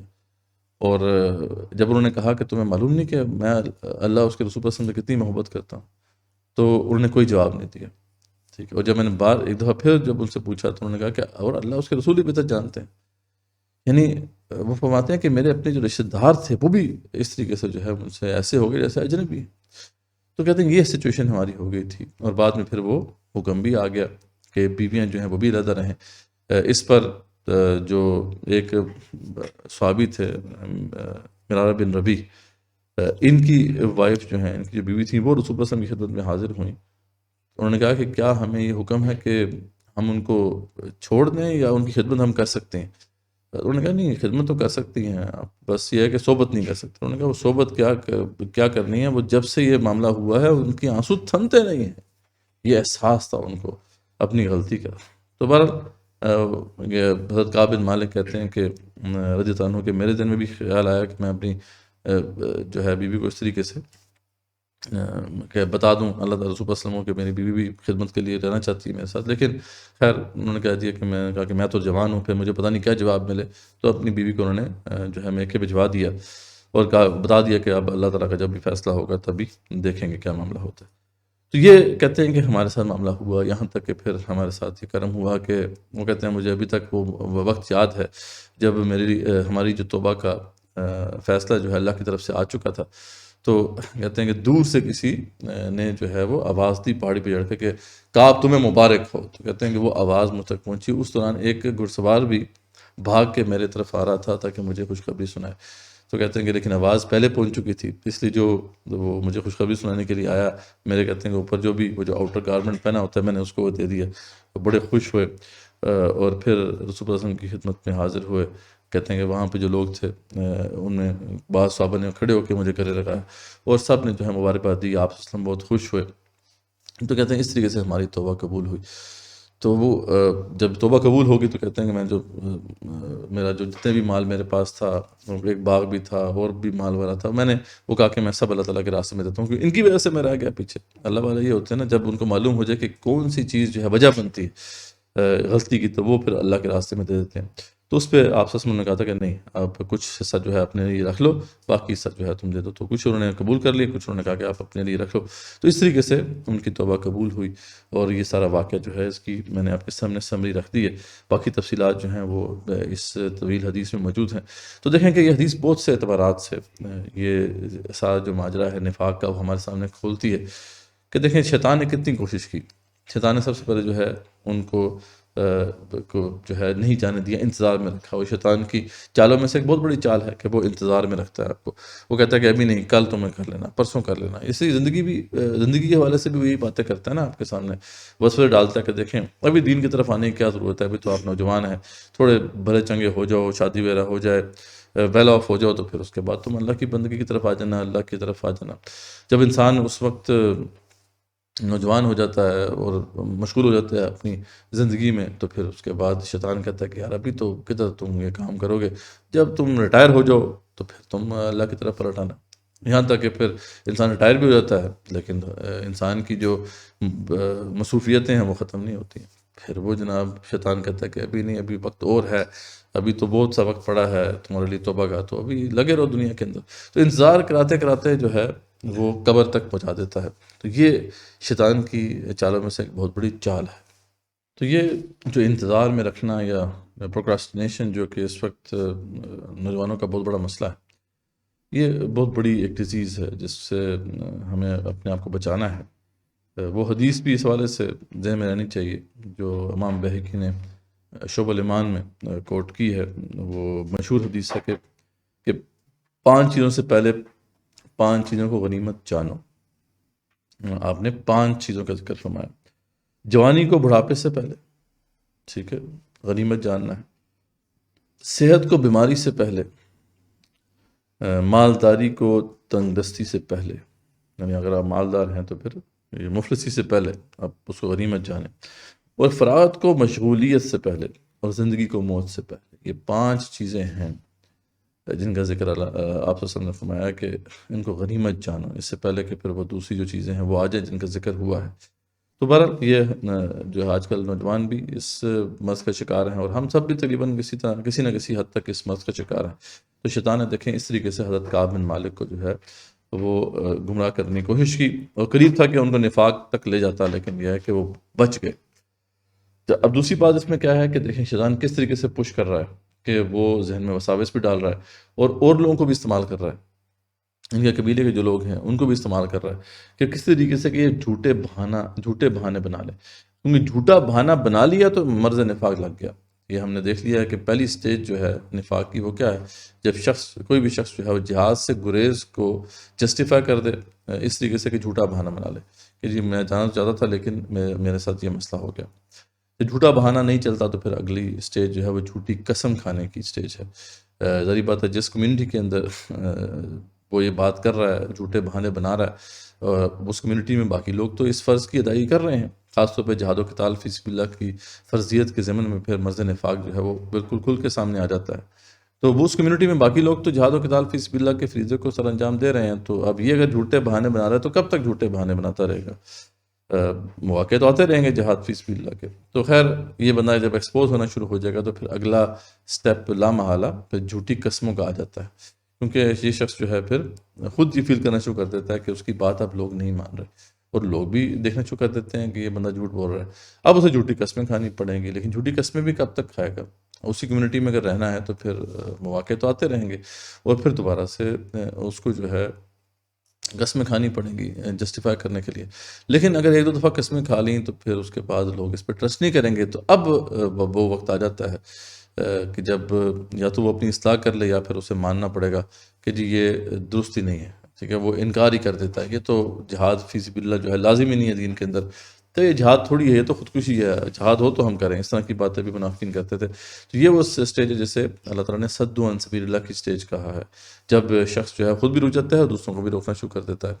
اور اس کی اگلی جو سٹیجز ہیں وہ بڑی گھناؤنی ہیں. پھر وہ شخص جو ہے اسے نفرت ہو جاتی ہے، اس کانسیپٹ سے ہی نفرت ہو جاتی ہے، اس فرض سے ہی نفرت ہو جاتی ہے. جو لوگ اس فرض کو ادا کر رہے ہوتے ہیں ان سے نفرت ہو جاتی ہے. وہ ان کا مذاق اڑانا شروع کر دیتا ہے، ان کی توہین کرنا شروع کر دیتا ہے. تو یہ سب سٹیجز ہیں، ان کا ذکر ہم کرائیں. تو یہاں پہ دیکھیں شیطان نے کتنی کوشش کی کہ وہ جھوٹا بہانہ بنا دے، کیونکہ اس کو پتا تھا کہ جھوٹا بہانہ بنا لیں گے تو مرد نفاق لگ جائے گا. لیکن کعب بن مالک جو ہیں اور جو ان کے ساتھ دیگر جو صحابہ تھے دو، وہ کیوں بچ گئے؟ کیونکہ انہوں نے جھوٹے بہانے نہیں بنائے بلکہ ایکسیپٹ کر لیا کہ بے شک ان سے غلطی ہوئی ہے. ایک اور جو بات بڑی اہم ہے کہ ہمارے ہاں یہ بھی ایک بڑا فیشن سا بن گیا نا. اب ایکسیپٹ تو کر لیتے ہیں، اعتراف تو ہے، لیکن احساس کے بغیر، اعتراف بلا احساس. ہاں ٹھیک ہے جی ہم تو ہیں ہی منافق جی، اکثر لوگ ہم تو ہیں ہی منافق جی، ہم تو بس کہاں پہ وہ اس مقام پہ پہنچنے والے ہیں، ہم تو ہیں ہی گناہ گار. تو اس جو ہے بے حسی کے ساتھ اگر اعتراف کیا جائے گا تو وہ قابل قبول نہیں ہوگا. احساس ویسا ہونا چاہیے جیسے وہ ہم نے دیکھا کہ حضرت مرارہ بن ربیع کا تھا حضرت عنہ، کہ آنکھوں سے آنسو بہتے ہیں تھمتے نہیں. یہ احساس اگر ہے تو پھر اعتراف فائدہ دے گا، ورنہ پھر یہ ہے کہ بلا احساس جو اعتراف ہے یہ تو پھر بدماشی ہے. اس کا بھی ہمیں واضح طور پہ جو ہے سبق اس حدیث سے مل جاتا ہے. اور پھر ہمیں واضح طور پہ نظر آتا ہے کہ آخرکار اللہ تعالیٰ نے پھر ان کو بخش دیا. اور ایک اور بات جو قرآن بیانیہ کے حوالے سے جو جہاد و قتال فی سبیل اللہ کے ضمن میں ہم نے دیکھا، اس کے ضمن میں بہت امپورٹنٹ ہے کہ دیکھیں ان کا کیا قصور تھا. ان صحابہ کا، یہ تو عظیم صحابہ تھے رضوان اللہ تعالیٰ علیہم، ان میں تو 2 بدری صحابہ بھی تھے. اور اب پتہ ہے کہ بدری صحابہ کے بارے میں تو رسول اکرم صلی اللہ علیہ وسلم نے کہا کہ ممکن ہے کہ ان کے بارے میں اللہ تعالیٰ نے فیصلہ کر دیا ہو کہ آج کے بعد جو بھی کریں گے پھر بھی جو ہے جنت میں جائیں گے، پھر بھی بخشائیں. جیسے حاتب بن ابی بلتہ کا ذکر آئے گا ابھی، ان صحابی سے غلطی ہوگی تھی رضی اللہ عنہ، تو اس کے باوجود جو ہے رسول صلی اللہ علیہ وسلم نے انہیں اسی وجہ سے چھوڑ دیا تھا کہ وہ بدری صحابہ میں سے تھے. تو یہاں پہ 2 بدری صحابہ ہیں، اور یہ حضرت کعب بن مالک جیسے عظیم انصاری صحابی ہیں. ان سے غلطی کیا ہوئی کہ 50 دن تک ان کا بیک آؤٹ کیا گیا. صرف ایک غلطی تھی کہ جہاد فی سبیل اللہ سے پیچھے ہٹے تھے. یہ دیکھیں یہ ہے مسلم کمیونٹی، اس کی بنیاد ہی جہاد کو تھا، جہاد و قتال فی سبیل اللہ. اور جو ایسا نہیں کرتا تو اسے مطلب اس کا بیک آؤٹ کر دیا جاتا ہے. یہ ہے اسلامک کمیونٹی، یہ اس کی فیبرک ہے، اس کی بنیاد ہے. لیکن آج تو خیر اس کی یہ تو باتیں ہماری سمجھ میں آنے والی ہیں ہی نہیں. تو یہ بہت سے اسباق ہیں جو اس حدیث سے ہم جو ہے وہ حاصل کر سکتے ہیں. اس کے علاوہ بھی بہت سے بڑے اہم واقعات ہیں، بڑے ایمان افروز واقعات ہیں. جیسے ایک واقعہ حضرت ابو خیثمہ رضی اللہ عنہ کا ہے. وہ ان کے بارے میں آتا ہے کہ جب وہ نکلنے لگے، وہ غزوہ تبوک کے لیے نکلنے لگے، تو ان کی 2 بیویاں تھیں. تو دونوں نے کیا کیا کہ اپنے کمروں کے دروازوں پر پردے لٹکائے اور کمرے اندر سے خوب جو ہے وہ پانی سے جو ہے وہ ٹھنڈے کیے اور لذیذ کھانا پکایا، اور ٹھنڈے پانی کے گھڑے بھرے ہوئے تھے وہ رکھ دیے. تو ابو خیثمہ فرماتے ہیں کہ جب میں داخل ہونے لگا تو مجھے پتہ چلا کہ رسول اللہ صلی اللہ علیہ وسلم اور آپ کے ساتھی تو صبح تبوک کی جانب جا چکے ہیں. یعنی ان کو معلوم ہوا کہ رسول اللہ صلی اللہ علیہ وسلم جو ہے وہ تو کوچ کر چکے ہیں وہاں سے، اور آپ کے ساتھی وہاں سے نکل کے غزوے کے لیے جا چکے ہیں. تو کہتے ہیں مدینے کی گلی کوچے ویران اور اداس تھے. تو شہر سے گزر کر جب ابو خیثمہ اپنے کمروں کے دروازے پر پہنچے تو دیکھا کہ ان کی بیویاں ان کی منتظر ہیں، اور انہوں نے پوری تیاری کی ہوئی ہے کہ کس طریقے سے یہ نہ جائیں. ٹھیک ہے. کمروں کی جو خنکی تھی اور باہر کی شدید لو کے تناظر میں ابو خیثمہ نے اپنے آپ سے کہا کہ رسول اللہ صلی اللہ علیہ وسلم جو چلچلاتی دھوپ میں اور تپتے ریگستانوں میں لو کے تھپیڑوں کا مقابلہ کر رہے ہیں، اچانک ان پہ نا ایک وہ ایک اسٹرائک کی کوئی چیز، یعنی رسول اکرم صلی اللہ علیہ وسلم اللہ کے حبیب وہ تو جائیں اور اس چلچلاتی دھوپ میں اور تپتے ریگستانوں میں لو کے تھپیڑوں کا مقابلہ کریں، اور ابو خیثمہ ٹھنڈے سائے میں لذیذ کھانوں کے مزے لٹے، اور یہاں پہ یہ وقت گزارتے۔ پھر کہا بخدا میں تم دونوں میں سے کسی کے جھونپڑے میں ہرگز داخل نہیں ہوں گا، اور اسی وقت جو ہے اس پسند کے پاس جاؤں گا۔ آپ نے اپنی سواری پکڑی اور جو ہے بھاگنا شروع کیا وہاں پر۔ زیادہ سفر جو ہے تھوڑا بہت لیا ساتھ، اور جو ہے عین دوپہر میں نکل کھڑے ہوئے، اکیلے ہی نکل کھڑے۔ ادھر آپ صلی اللہ علیہ وسلم جس روز تبوک میں پہنچے تھے، یعنی تبوک کے میدان میں، اسی روز ابو خیثمہ بھی وہاں پہ پہنچے، اور وہ کیسے پہنچے کہ وہ ٹیلوں پہ ٹیلے کراس کر رہے تھے۔ تو دور سے جو ہے صحابہ دیکھ رہے تھے کہ ایک اونٹ پہ جو ہے سوار وہ بھاگے چلے آ رہا ہے۔ تو آپ صلی اللہ علیہ وسلم نے فرمایا کہ یہ ابو خیثمہ ہے، ٹھیک ہے، یہ ابو خیثمہ ہی ہوگا۔ آپ صلی اللہ علیہ وسلم کو پتا تھا کہ اللہ کے رسول صلی اللہ علیہ وسلم جانتے تھے کہ ان کے اصحاب کیسے ہیں۔ جب وہ آپ پہنچے تو صحابہ نے عرض کیا کہ یا رسول اللہ واقعی یہ ابو خیثمہ ہی تھے۔ یعنی ایسے لوگ بھی تھے کہ اس وقت عین موقع پہ جب ان کو اطلاع کہ اکیلے چل پڑے۔ تو جب وہ اپنی اونٹنی سے اترے تو آپ صلی اللہ علیہ وسلم کی خدمت میں حاضر ہوئے اور آپ کو سلام کیا۔ آپ نے سلام کا جواب دینے کے بعد فرمایا اے ابو خیثمہ اگر تو پیچھے رہ جاتا تو ہلاکت کے کنارے پر پہنچ چکا تھا۔ ابو خیثمہ نے اپنی پوری جو ہے رداد سنائی کہ یہ ان کے ساتھ ہوا۔ اس پر آپ صلی اللہ علیہ وسلم نے ان کے حق میں برکت اور خیر کی دعا فرمائی۔ اس زمانے میں ایک یہ بات بھی ہمارے سامنے رہنی چاہیے کہ ابو خیثمہ جو رضی اللہ عنہ تھے ان کو رسول اکرم صلی اللہ علیہ وسلم نے کیا فرمایا کہ اے ابو خیثمہ اگر تو پیچھے رہ جاتا تو ہلاکت کے کنارے پر پہنچ چکا تھا۔ لیکن اگر آپ دیکھیں کہ اس واقعے میں وہ کون تھیں جو کہ کوشش کر رہی تھیں کہ یہ نہ جائیں، وہ ان کی بیویاں تھیں، اور انہیں تو اپنی طرف سے یہ سوچا ہوا تھا، اپنی بڑی بات ہے کہ کم علمی میں یا اس وقت ان کو یہ بات سمجھ نہیں آ سکی ضعف ایمان کی وجہ سے، کہ وہ تو یہ چاہ رہی تھیں کہ ان کے جو خامند ہیں وہ جنگ میں نہ جائیں، اور اس کے لیے انہوں نے جو بھی اپنی طرف سے پلاننگ کی۔ لیکن ان اے وے دیکھیں کہ وہ اپنے خامند کو کہاں پر پہنچانے والی تھی،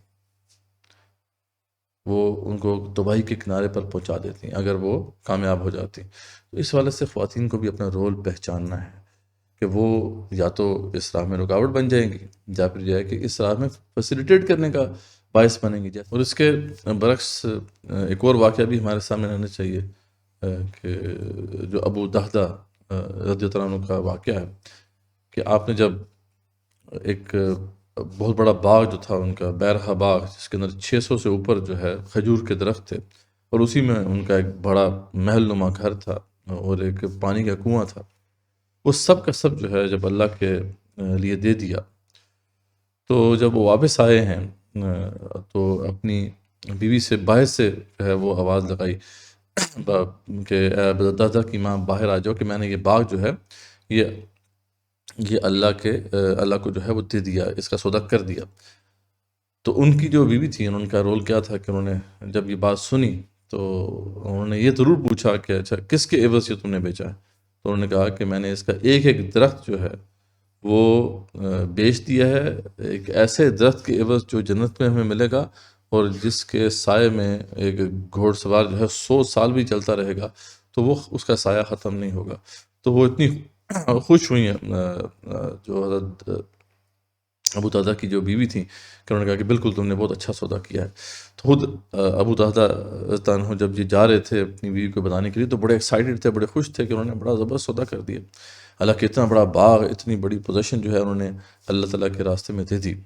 تو ان کی بیوی کا رول بھی ہمارے سامنے رہنا چاہیے کہ کس طریقے سے ان کی بیوی نے سپورٹ کیا انہیں اس حوالے سے، جبکہ وہی جو ہم بات کر رہے ہیں کہ ابو خیثمہ کی جو بیویاں تھیں ان کا جو پلان تھا اگر وہ کامیاب ہو جاتا تو وہ ہلاک ہو جاتے۔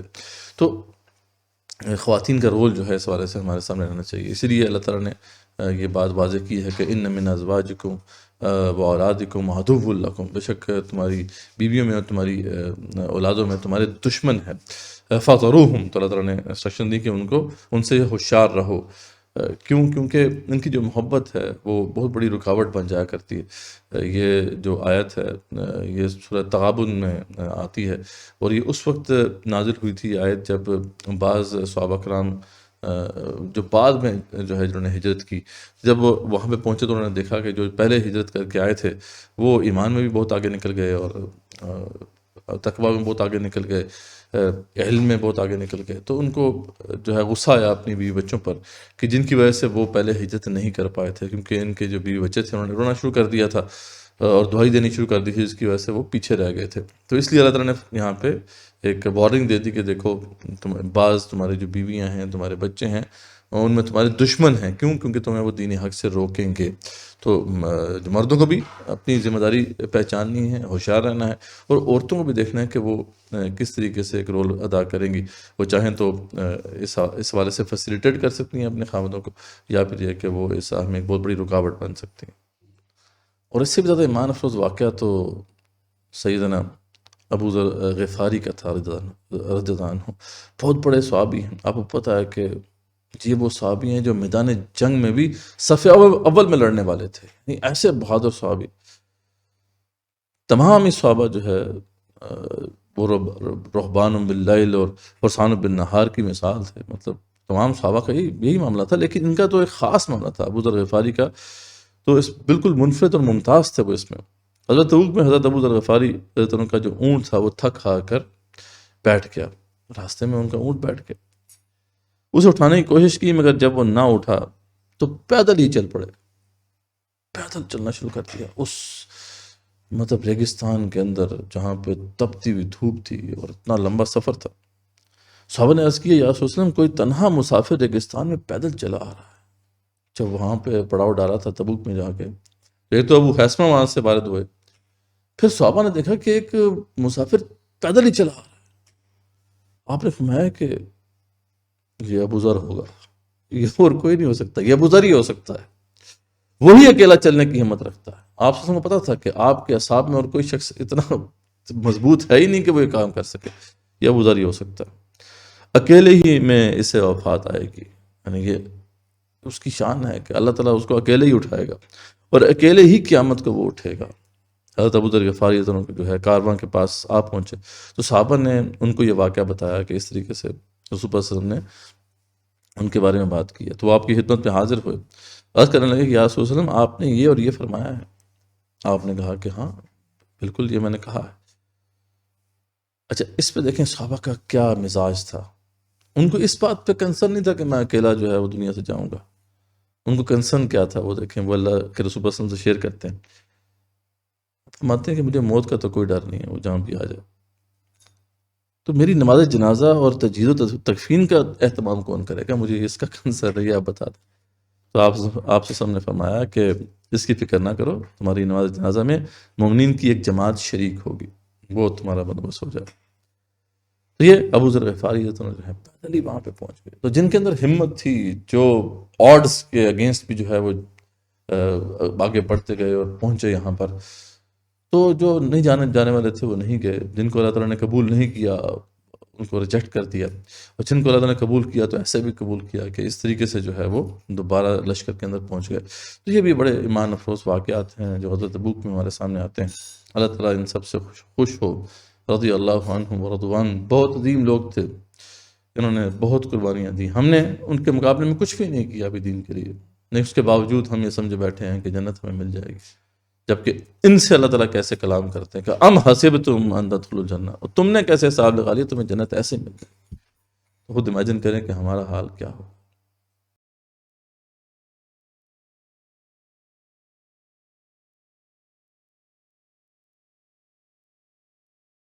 اب ہم آیت نمبر 120 سے لے کے 129 تک یہ مقام دیکھتے ہیں، اور یہ سورہ توبہ کا اختتام ہے۔ اس میں عذر کی وجہ سے جو پیچھے رہ جانے والے ہیں ان کا بتایا گیا ہے کہ ان کے اوپر کوئی وبال نہیں ہوگا، بلکہ ان کو جو ہے اجر ملا کہ جو کسی باقی جنون عذر تھا جن کا، اور اس کی وجہ سے وہ نہیں جا سکے اس مارکے میں، اللہ تعالیٰ نے فرمایا کہ ان کے اوپر کوئی وبال نہیں ہوگا. ہاں وبال انہیں پر ہوگا جو بھلے چنگے تھے، جن کو ہر قسم کی سہولتیں میسر تھیں لیکن پھر بھی نہیں گئے. جہاد فی سبیل اللہ اگر لازمی نہ ہو تو ایک گروہ کو علم دین سیکھنے کی تلقین کی گئی، یعنی واضح کیا گیا کہ جہاد فی سبیل اللہ جو ہے یہ ایسا نہیں ہے فرض کہ وہ ہر حال میں جو ہے آپ نے ادائی کرنا ہے. یہ ضرور دیکھنا ہوگا کہ جتنے لوگ درکار ہیں کسی بھی مارکے کے لیے تو اتنے لوگ اگر میسر آ جاتے ہیں تو باقی لوگ جو ہیں پھر جو دینی علم ہے اس کو سیکھنے کے اوپر توجہ دیں، اس کا بھی ذکر ہے. لیکن یہ بھی ایک ایسی آیت ہے جس کے ذریعے جو ہے بہت بڑی گمراہی پیدا کی جا رہی ہے، اور جو قرآن کا جو پورا بیانیہ ہے اسے نلیفائی کرنے کی کوشش کی جا رہی ہے. اس کو بھی ہم انشاءاللہ واضح کریں گے. اور پھر اس صورت کی جو تحسین ہے، جو اللہ تعالیٰ نے خود فرمائی ہے کہ یہ صورت جو ہے یہ ایمان کی کسوٹی بن گئی ایک طرح سے، اور جو اس کو سمجھ کر سن کر خوش ہوتا ہے تو وہ مومن کہلایا، اور جو اس کو جو ہے سمجھنے کے بعد کوفت میں پڑ جائے تو پھر اس کے اندر سمجھ لیں کہ پھر ایمان نہیں ہے. اور پھر آپ صلی اللہ علیہ وسلم کی جو ہے فضیلت پر جو ہے یہ فضیلت کے بیان کے اوپر یہ صورت جو ہے ختم ہوتی ہے. تو اللہ فرماتے ہیں کہ ما کان علی اہل المدینہ ومن حولہم من الاعراب ان یتخلفوا عن رسول اللہ ولا یرغبوا بانفسہم عن نفسہ. مدینہ کے رہنے والوں کو اور جو بھی بدو تھے ان کے گرد و پیش رہتے تھے، ان کے لیے یہ زیبا نہ تھا کہ وہ رسول اکرم صلی اللہ علیہ وسلم کو چھوڑ کر پیچھے رہ جائیں، یعنی اس اہم مارکے میں وہ آپ کو اس طرح چھوڑ دیں اور اپنی جانوں کو زیادہ عزیز سمجھیں. ذالک بانہم لا یصیبہم ظمأ ولا نصب ولا مخمصۃ فی سبیل اللہ ولا یطؤون موطئا یغیظ الکفار ولا ینالون من عدو نیلا الا کتب لہم بہ عمل صالح. تو یہ اس لیے اللہ فرماتے ہیں کہ ان کو اللہ کی راہ میں جو بھی پیاس لگی، جو مجاہدین گئے ان کو جو پیاس لگی، جو ان کو تکان پہنچی، جو بھوک لگی انہیں، اور جو کسی ایسی جگہ چلے جو کفار کے لیے موجب غیظ ہوا، یعنی ان کے چلنے کی وجہ سے جو ہے ان کے اوپر روب پڑا، اور دشمنوں کی جو بھی کچھ انہوں نے خبر لی، ان سب پر ان کے نام ایک ایک عمل صالح لکھ دیا گیا. اب یہ مقام اس لحاظ سے بہت اہم ہے کہ یہاں پہ بھی واضح کیا جا رہا ہے کہ جہاد فی سبیل اللہ نہ صرف یہ ہے کہ اعمال صالح میں شامل ہے، بلکہ یہ تو کئی اعمال صالح کا ایک طرح سے مجموعہ ہے. مطلب یہ جو ہمیں بات اکثر کی جاتی ہے کہ اگر آپ ایمان لیں اور اچھے اعمال کرنا شروع کر دیں تو اللہ تعالیٰ آپ کو اچھے لیڈر عطا کر دے گا. ٹھیک ہے جی، یا ایھا الذین آمنوا وعملوا الصالحات، اگر تم جو ہے ایمان لاؤ گے اور اچھے اعمال کرو گے تو اللہ تعالیٰ تمہیں خلافت عطا کرے گا. اس طریقے سے بات جو ہے وہ اکثر کی جاتی ہے. تو یہ بالکل ایک عبث بات ہے، یعنی جہاد فی سبیل اللہ کو اعمال صالح سے کس نے نکال دیا؟ کون جو ہے اعمال صالح سے جہاد فی سبیل اللہ کو نکال سکتا ہے؟ جبکہ اللہ تعالیٰ واضح فرما رہے ہیں کہ یہ تو بہت سے اعمال صالح کا جو ہے وہ مجموعہ ہے. اور دوسری بات یہ ہے کہ وہ لوگ جو نہیں جا سکے تھے اس مارکے میں، تو اللہ نے یہاں پہ واضح کر دیا کہ ان کو بھی اس کا سارا اجر ملا. اگر عذر تھا ان کا، کوئی بلا عذر نہیں، کسی عذر کی وجہ سے نہیں جا سکے، تو ان کو بھی اس کا اجر گھر بیٹھے مل گیا. تو یقیناً اللہ تعالیٰ جو ہے مخلصین کا اجر ضائع نہیں کرتا. اور جو کچھ چھوٹا بڑا انہوں نے خرچ کیا اور جتنے میدانوں کو انہوں نے طے کیا، یہ سب بھی ان کے نام لکھا گیا تاکہ اللہ تعالیٰ ان کے کاموں کو اچھے سے اچھا بدلہ دے، یعنی ان کاموں کے عوض اچھے سے اچھا بدلہ دے. تو یہ بڑی اہم بات ہے کہ ولا ينفقون نفقة صغيرة ولا كبيرة ولا يقطعون واديا الا كتب لهم ليجزيهم الله احسن ما كانوا يعملون. تو اللہ تعالیٰ نے بہتر سے بہتر بدلہ جو ہے ان کے لیے رکھا ہوا ہے. وما كان المؤمنون لينفروا كافة، اس لیے تمام مومنوں کو یہ نہیں چاہیے کہ وہ سارے کے سارے نکل کھڑے ہوں جہاد کے لیے. فلولا نفر من كل فرقة منهم طائفة ليتفقهوا في الدين، تو یہ کیوں نہ ایسا ہو کہ ان کی ہر بڑی جماعت میں سے ایک چھوٹی جماعت جایا کرے، ٹھیک ہے، جہاد کے لیے، تاکہ وہ دین کو سمجھ لیں. ٹھیک ہے، لِيَتَفَقَّهُوا فِي الدِّينِ وَلِيُنذِرُوا قَوْمَهُمْ إِذَا رَجَعُوا، اور دین کو سمجھ بھی لیں اور پھر واپس آ کر اپنی قوم کو جب وہ ان کے پاس آئیں ڈرائیں تاکہ وہ ڈر جائیں. الیہم لعلہم یحذرون، تاکہ وہ جو ہے ڈر جائیں. اب یہ ایک ایسی آیت ہے جس کی بنا پر جو ہے ایک کنفیوژن پیدا کی جاتی ہے کہ دیکھیں اللہ تعالیٰ تو واضح فرما رہے ہیں کہ دیکھو سارے کے سارے جو ہے وہ جہاد کے لیے نہ نکلا کرو، بلکہ ایک جو ہے تم میں سے گروہ جو ہے وہ دین کا علم سیکھنے پہ اپنے آپ کو لگا دے۔ تو ہمارے ہاں جو علماء فقہاء ہیں وہ کہتے ہیں کہ ہم تو بالکل اس آیت کے مصداق ہیں، ہم تو اللہ تعالیٰ کے دین کو جو ہے سمجھنے سمجھانے میں لگے ہوئے ہیں، تو یہ جو جہاد وغیرہ کرنا یہ ہماری ذمہ داری نہیں ہے، یہ تو مجاہدین کا کام ہے، مجاہدین کرتے رہیں، ٹھیک ہے ان کے درجات ہوں گے، لیکن اللہ نے تو کہہ دیا ہے کہ سارے کے سارے نہ جایا کرو۔ حالانکہ بالکل جو ہے اس کا کوئی کانٹیکسٹ ہی نہیں ہے، اس کی تو کئی تفاسیر جو ہیں ابن کثیر نے ان کو واضح کیا ہے، ان میں سے کوئی ایک بھی تفسیر ایسی نہیں جس میں یہ بات کی گئی ہے۔ اصل میں یہاں پہ جو بات کی گئی ہے وہ یہ کہ جب رسول اکرم صلی اللہ علیہ وسلم جائیں کسی مارکے میں تو سب کے سب نہ نکل جایا کرو، ٹھیک ہے؟ کیوں؟ کیونکہ مارکے پہ ڈیپینڈ کرتا ہے نا، اگر کسی مارکے میں جناب دشمن جو ہے وہ صرف 3000 جو ہے اس کی نفری ہے، اب آپ کے پاس پورا معاشرہ ہے، 50,000 1,00,000 بندے ہیں، تو یہ تو نہیں ہے کوئی لاجیکل بات کہ اب 1,00,000 کے 1,00,000 نکل جاؤ سارے۔ تو یہاں پہ یہ بتایا جا رہا ہے کہ دیکھو تم ایسا کر لیا کرو کہ ہر بڑا فیکشن جو ہے وہ اپنے میں سے چھوٹا گروہ بھیجے، یعنی سب کے سب نہ جاؤ، 3,000 لوگ ہیں تو آپ کو 3,000 چاہیے، یا اس پہ 50% کم کر لیں، جیسے کہ سورہ انفال میں ہم نے دیکھا تھا 1,500 آپ کو چاہیے، جتنی بھی نفری چاہیے۔ اب وہ ایسا نہ ہو کہ ایک ہی جو ہے جو قبیلہ ہے یا فیکشن ہے وہ اپنے 3,000 بندے بھیج دے، بلکہ ہونا یہ چاہیے کہ ہر قبیلہ اپنے چھوٹے چھوٹے جو ہے چھوٹی چھوٹی پارٹیز جو ہیں وہ بھیجے۔ اس کا فائدہ یہ ہوگا کہ وہ جب رسول اکرم صلی اللہ علیہ وسلم جائیں گے تو ان کے ساتھ وہ پارٹیز بھی جائیں گی، تو وہاں آپ صلی اللہ علیہ وسلم سے دینی علم بھی سیکھیں گے، ٹھیک ہے؟ نہ صرف یہ کہ دینی علم سیکھیں گے بلکہ وہ جو اللہ کی نصرت کے مظاہر اپنی آنکھوں سے دیکھیں گے، تو وہ بھی ان کے لیے جو ہے ان کی تربیت کا ذریعہ ہوں گے۔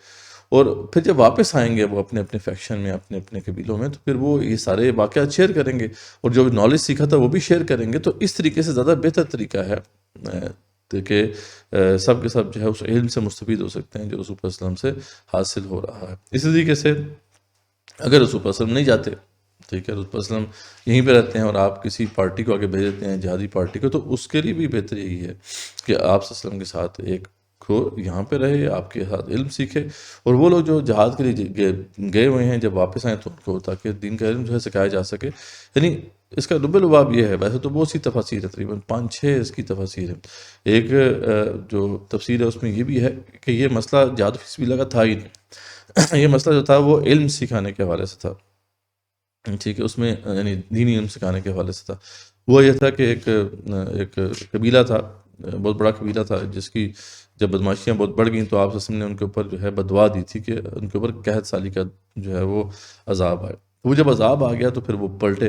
اچھا، اب وہ جب مدینے آئے اور آپ وسلم کے پاس، تو ان کا یہی تھا کہ وہ ان کی جو پلاننگ یہ تھی کہ سارے کے سارے وہاں پہنچ جائیں تاکہ سارے کا سارا بوجھ جو ہے وہ رسول اللہ صلی اللہ علیہ وسلم اور صحابہ کے اوپر پڑ جائے۔ تو ان کو منع کیا کہ دیکھو ایسا نہ کرو، تم اپنی جگہ پہ رہو، ہاں ایک جو اپنے اگر دینی علم سیکھنا ہی ہے تو اپنی ایک پارٹی جو ہے وہ رکھ لو، یعنی کچھ لوگوں کو رکھ لو جو آئیں یہاں سے دینی علم سیکھیں اور واپس آ کے پھر تمہیں وہ دینی علم سکھا دیں۔ تو ایک اس کی تشریح یہ بھی بیان کی گئی ہے کہ یہ اس کا جو تعلق ہے جہاد فی سبیل اللہ سے ہے ہی نہیں، لیکن جو باقی تفاسیر ہیں اس میں یہ بات واضح کی گئی ہے جو کہ بڑی لاجیکل بات بھی ہے کہ جہاد و قتال فی سبیل اللہ یہ ایسے فرائض ہیں کہ ان کی ادائیگی تو لازمی ہے، لیکن یہ کہ ڈیپینڈ کرتا ہے کس قسم کا مارکا ہے۔ اس میں بیٹل اور وار میں فرق جو ہے سمجھ آ جائے تو پھر اس کو سمجھنا مشکل نہیں ہوگا۔ وار تو ظاہری بات ہے وہ چلتی رہتی ہے، لیکن بیٹلز جو ہوتی ہیں وہ تو کئی ہوتی ہیں ایک وار کے اندر۔ تو اب ایک بیٹل میں اگر جتنے لوگ چاہیے، اتنے وسائل چاہیے، اتنے وسائل مہیا ہو جائیں تو باقی لوگوں کو وہاں پہ جو ہے اپنے وسائل لگانے کی ضرورت نہیں ہوتی یا باقی لوگوں کو جانے کی ضرورت نہیں ہوتی۔ ہاں جیسے غزوہ تبوک جیسا معاملہ ہے جہاں پر تب تمام وسائل کی ضرورت ہوگی، اور حضرت نے تو روما سے ٹکر تھی تو اب سب کو کھڑا ہونا ہے، لیکن اگر کوئی چھوٹی موٹی کوئی جھڑپ ہے تو اس میں سب کے سب کو جانے کی ضرورت نہیں ہے، اس کے لیے پھر ایسی ارینجمنٹ ہونی چاہیے جیسے کہ اللہ تعالیٰ نے دے دی ہے۔ تو یہ اس کا سیدھا سا مفہوم تھا۔ باقی تفصیلات آپ دیکھ سکتے ہیں تفسیر ابن کثیر میں، انہوں نے 5 ڈفرینٹ جو ہے اس کی تفاسیر جو ہے ان کو واضح کیا ہے، امام قرطبی نے بھی اس کو واضح کیا۔ تو یہ جو ہے اصل مفہوم اس کا یہ ہے، لیکن انفارچونیٹلی اگین یہاں پہ کچھ لوگ جو ہیں، خاص طور پہ جو علماء حضرات ہیں آج، وہ یہ کہتے ہیں دیکھیں جی ہم تو دینی علم کو جو ہے سمجھ رہے ہیں اور آگے سکھا رہے ہیں، یہ تو مجاہدین کو کہیں نا آپ کے وہ جا کے لڑیں، ہمارا کام نہیں ہے، ہمارا کام یہ ہے دینی علم سیکھنا اور سکھانا ہے۔ تو مطلب یہ دیکھیں بڑی عجیب بات ہے کہ ابھی اس سے کچھ دیر پہلے وہ سارا واقعہ ہمارے سامنے آیا ہے، وہ 3 بڑے جو صحابہ تھے ان کا 50 دن تک بائیک آؤٹ کیا گیا، ان کی توبہ قبول نہیں ہو رہی تھی، اس کے بعد کی جا کے ان کی توبہ قبول ہوئی، کس وجہ سے کہ جہاد فی سبیل اللہ سے پیچھے رہ گئے۔ جب وہ جہاد فی سبیل اللہ سے پیچھے رہ جائیں تو ان کے اوپر اس طرح جو ہے اللہ تعالیٰ کا غضب بڑھ کے اور اس طریقے سے سوسائٹی ان کو جو ہے ریجیکٹ کر دے اور ان کا بائیک آؤٹ کر دے، اور آپ جو ہیں وہ جہاد فی سبیل اللہ کے انکار ہی کر دیں کہ جی ہم نے تو کرنا ہی نہیں ہے، اور آپ کے اوپر کوئی وبال نہ آئے. مطلب خود امیجن کریں کہ کس قسم کی illogical باتیں اور الٹی سیدھی باتیں جو ہیں وہ اب جو ہے اخذ کی جاتی ہیں قرآن مجید سے. تو یہ بالکل ایک فضول بات ہے. اصل مفہوم جو ہے وہ جیسے میں نے آپ کو بتایا وہ یہ ہے، اور اس پہ تمام مفسرین جو ہیں ان کے تفاسیر آپ دیکھ سکتے ہیں جس میں یہ تفصیلات موجود ہیں. اس کے بعد اللہ تعالیٰ کنکلوڈ کرتے ہوئے فرماتے ہیں کہ یا ایھا الذین آمنوا قاتلوا الذین یلونکم من الکفار ولیجدوا فیکم غلظہ. تو قتال کرو ان سب لوگوں سے جو تمہارے آس پاس ہیں. وہ انسٹرکشن تو آ چکی ہیں کہ اب جزیرۃ عرب سے باہر تو آپ نے قتال کرنا ہے اور سب کو جو ہے زیر کرنا ہے، اللہ کے دین کو غالب کرنا ہے. تو یہ انسٹرکشنز آ چکی ہیں پہلے. اب ایک طرح سے کنکلوڈنگ بات ہو رہی ہے کہ اے ایمان والو، بس اب تمہارا کام کیا ہے کہ تم نے قتال کرنا ہے جو بھی کفار ہیں آس پاس، اور اور جو ہے انہیں تمہارے اندر سختی اب نظر آئے، یعنی تمہیں سختی سے اب ان کے ساتھ ٹریٹ کرنا ہے، نرمی سے ٹریٹ نہیں کرنا ہے. وَاعْلَمُوا، اچھی طرح جان لو، ان اللہ مع المتقین، کہ اللہ تعالیٰ متقیوں کے ساتھ ہے. یہ کبھی نہ بھولنا ہم تمہارے ساتھ ہیں. آگے بڑھو، قتال کرو، پوری دنیا کو تحت تاراج کرو، ہم تمہارے ساتھ ہیں. کاش کہ یہ ایمان و یقین ہمیں نصیب ہو جائے کہ اللہ ہمارے ساتھ ہے. جب بھی ہم اپنی پلاننگ کرتے ہیں اس میں بس اللہ کو بھول جاتے ہیں. اللہ ہمارے کہ یہ کام جو ہے ایسا کام ہے کہ جب تم اس کے لیے کھڑے ہوگے تو ہم تمہارے ساتھ ہوں گے، اور جس کے ساتھ اللہ ہو ظاہر بات ہے اسے اور کسی کی ضرورت نہیں ہوتی ہے. اس حوالے سے بڑی خوبصورت ایک آیت ہے جو آگے آ رہی ہے، اس کو ہم ابھی دیکھتے ہیں. تو ایک طرح سے یہاں پہ یہ بات کنکلوڈ ہوگی جو اس صورت کا مین موضوع تھا. اس کے بعد اللہ تعالیٰ اس صورت کی جو ہے وہ خصوصیت بیان فرما رہے ہیں. اللہ فرماتے ہیں وَإِذَا مَا أُنزِلَتْ سُورَةٌ فَمِنْهُم مَّن يَقُولُ أَيُّكُمْ زَادَتْهُ هَٰذِهِ ایمانا. اور جب کوئی صورت نازل کی جاتی ہے تو بعض جو منافقین ہیں وہ کہتے ہیں یہ صورت نے تم میں سے کس کے ایمان میں اضافہ کیا. مطلب وہ ایک دوسرے سے ایک طنز کے انداز میں کہتے ہیں کہ مزہ نہیں آیا صورت ہے کوئی، کس کے ایمان میں اضافہ ہوا ہے صورت کی وجہ سے. فَأَمَّا الَّذِينَ آمَنُوا، جبکہ جو ایمان والے ہیں وہ کیا کہتے ہیں فَزَادَتْهُمْ إِيمَانًا وَهُمْ يَسْتَبْشِرُونَ، ان کے تو ایمان میں اضافہ ہو گیا اور وہ تو خوشیاں منا رہے ہیں. تو جو ایمان والے ہیں وہ تو اس صورت کو جب سمجھیں گے پڑھیں گے انہیں تو خوشی ہوگی، ان کا ایمان بڑھے گا. اور جن کے دل میں کھوٹ ہوگا، نفاق ہوگا، وہ یہ صورت کو ہضم نہیں کر پائے گا، تو اس کے ایمان میں کوئی اضافہ نہیں ہونے والا. وَأَمَّا الَّذِينَ فِي قُلُوبِهِم مَرَضٌ، اور وہ لوگ جن کے دلوں میں مرض ہے فَزَادَتْهُمْ رِجْسًا إِلَىٰ رِجْسِهِمْ. کمال ہے اس صورت کا. تو یہ صورت ان کی گندگی میں اضافے کا باعث بنے گی. یعنی ایسی یہ صورت ہے، ایمان والا سنے گا تو اس کا ایمان بڑھے گا، وہ خوش ہو جائے گا. جو منافقین وہ سنیں گے تو وہ ان کا کوئی ایمان نہیں بڑھے گا. اور جن کے دل میں یہ جو مرض نفاق ہے، اس صورت کی وجہ سے اس کی جو گندگی ہے ان کے اندر وہ مزید بڑھ جائے گی. عجیب صورت ہے. تو اللہ فرماتے ہیں کہ جن کے دلوں میں پھر یہ بیماری ہے تو اس صورت نے ان میں ان کی گندگی کے ساتھ اور گندگی بڑھا دی. رجسن الی رجسہم وماتوا وہم کافرون، اور ان کو اس حالت میں موت آئے گی کہ وہ کفر کی حالت میں ہوں گے، یعنی کافر ہوں گے. یعنی ایسی صورت ہے، اور واقعی یہ ایسی صورت ہے. ہم نے تو دیکھا آج وہ لوگ جن کے دل میں مرض ہے وہ اس صورت کو نہیں سمجھ پاتے، وہ اس صورت کی ایسی الٹی سیدھی تعبیرات کرتے ہیں، کفریہ تعبیرات کرتے ہیں. ساری بات ہے اپنی جہنم کو جو ہے وہ یقینی بنا رہے ہیں، اور جو ایمان والے ہیں وہ تو خوش ہوتے ہیں. وہ اس صورت کو جب بھی پڑھتے ہیں ان کے دل میں ایمان جو ہے مضبوط ہو جاتا ہے. یہ اس صورت کا کمال ہے. اللہ تعالیٰ نے اس کی ایسی جو ہے وہ تعریف کر دی. بہت ریئر ہے کہ ایسے اللہ تعالیٰ صورتوں کی جو ہے وہ خصوصیات بیان کریں، لیکن یہ ہے کہ یہ معاملہ سورۃ توبہ کے ساتھ آپ بالکل واضح طور پہ نظر آتا ہے. اور اس کے بعد فرماتے ہیں کہ اور کیا ان کو نہیں دکھلائی دیتا کہ یہ لوگ ہر سال ایک بار یا دو بار کسی نہ کسی آفت میں پھنستے رہتے ہیں. یہ منافقین کا ذکر ہو رہا ہے کہ یہ کیا مشکل ہے جس سے یہ دو چار ہوتے ہیں کہ جہاد تو چل رہا ہے، جہاد فی سبیل اللہ کا تقاضا تو سامنے ہے، جب بھی تقاضا سامنے آتا ہے تو پھر یہ لوگ پھر پھنس جاتے ہیں، کیا کریں، جھوٹے بہانے بنائیں، جھوٹی قسمیں کھائیں، کہاں جائیں، کہاں پہ اپنا سر چھپائیں. تو اللہ فرماتے ہیں کہ ان کو تو یہ امتحان سے گزرنا پڑتا ہی ہے، اور یہ ان جو ہے مشکلوں میں ڈلتے رہیں گے. تو اللہ فرماتے ہیں کسی نہ کسی آفت میں پھنستے رہتے ہیں، پھر بھی توبہ نہیں کرتے اور نہ ہی نصیحت قبول کرتے ہیں. جب کوئی صورت نازل کی جاتی ہے تو ایک دوسرے کو دیکھنے لگتے ہیں کہ تم کو کوئی دیکھتا تو نہیں ہے، پھر چل دیتے ہیں. ان کو یہ کھٹکا لگا ہوا ہے یا ہر وقت لگا رہتا ہے کہ کہیں ہمارے جو کردار ہیں وہ ایکسپوز نہ ہو جائیں، تو کہیں ایسا نہ ہو کہ اللہ تعالیٰ جو ہے کسی صورت کے اندر ہمارا ذکر فرما دیں اور ہماری ساری جو چھپی ہوئی باتیں ہیں وہ ظاہر ہو جائیں. تو یہ ایک دوسرے کو دیکھتے ہیں کہ کہیں ہماری بات تو نہیں ہو رہی، ہمارے بارے میں ڈسکشن تو نہیں ہو رہی. اللہ تعالیٰ ان کا دل پھیر دیا اللہ تعالیٰ نے، فرماتے ہیں اس وجہ سے کہ وہ بے سمجھ لوگ ہیں، انہوں نے سمجھ نہیں حاصل کی دین کی. تمہارے پاس ایک ایسے پیغمبر تشریف لا چکے ہیں اللہ فرماتے ہیں جو تمہاری جن سے ہیں، جن کو تمہاری جو ایسی چیز ہے جس پہ تمہیں نقصان ہوتا ہے وہ گراں گزرتی ہے، جو تمہاری جو ہے منفعت کے بڑے خواہش مند رہتے ہیں، ہر وقت یہی خواہش ہوتی ہے کہ تمہیں کوئی فائدہ پہنچے. ایمان والوں کے ساتھ بڑے ہی شفیق و مہربان ہیں. اور پھر یہ آخری آیت ہے، بڑی عظیم آیت ہے، جس میں اللہ فرماتے ہیں کہ فَإِن تَوَلَّوْا فَقُلْ حَسْبِيَ اللَّهُ. پھر اگر روگردانی کریں رسول اللہ صلی اللہ علیہ وسلم، پھر ہم آپ کو بتائے دیتے ہیں. اگر ساتھ دیتے ہیں تو ٹھیک ہے، اگر روگردانی کرتے ہیں فَقُلْ حَسْبِيَ اللَّهُ، تو آپ انہیں کہہ دیں کہ میرے لیے اللہ کافی ہے. لا الہ الا ہو، وہ اللہ جس کے سوا کوئی الہ نہیں ہے. علیہ توکلت، اسی پر میرا توکل ہے. وہو رب العرش العظیم، وہ عظیم عرش کا مالک رب ہے. اس رب کے اوپر جو ہے میرا بھروسہ ہے. کیا کمال یہ مقام ہے. رسول اللہ صلی اللہ علیہ وسلم ہم نے تو سمجھا دیا ہے، ہم نے بتا دیا ہے کہ دیکھو اپنے جو وقت کا جو نبی ہے، رسول ہے، اس کا ساتھ دو، اللہ کے دین کا ساتھ دو، کھڑے ہو جاؤ اس کے لیے. اس کے باوجود اگر نہیں کھڑے ہوتے تو پھر بھی یہ بات کبھی نہ بھولیے گا کہ آپ کے لیے اللہ کافی ہے. ایک روایت میں آتا ہے، یہ روایت سنن ابی داؤد میں موجود ہے، اور اس کے راوی ابو درداء رضی اللہ عنہ ہیں. وہ فرماتے ہیں کہ جو شخص یعنی انہوں نے باری بات رسول پسند سے یہ سنا کہ جو شخص صبح و شام 7 مرتبہ یہ مقام پڑھ لے گا، حسبی اللہ لا الہ الا ہو علیہ توکلت وہو رب العرش العظیم، تو اللہ تعالیٰ اس کے تمام غموں کو کافی ہو جائے گا. اس کے تمام غم جو ہیں وہ اللہ تعالیٰ اپنے ذمہ لے لے گا.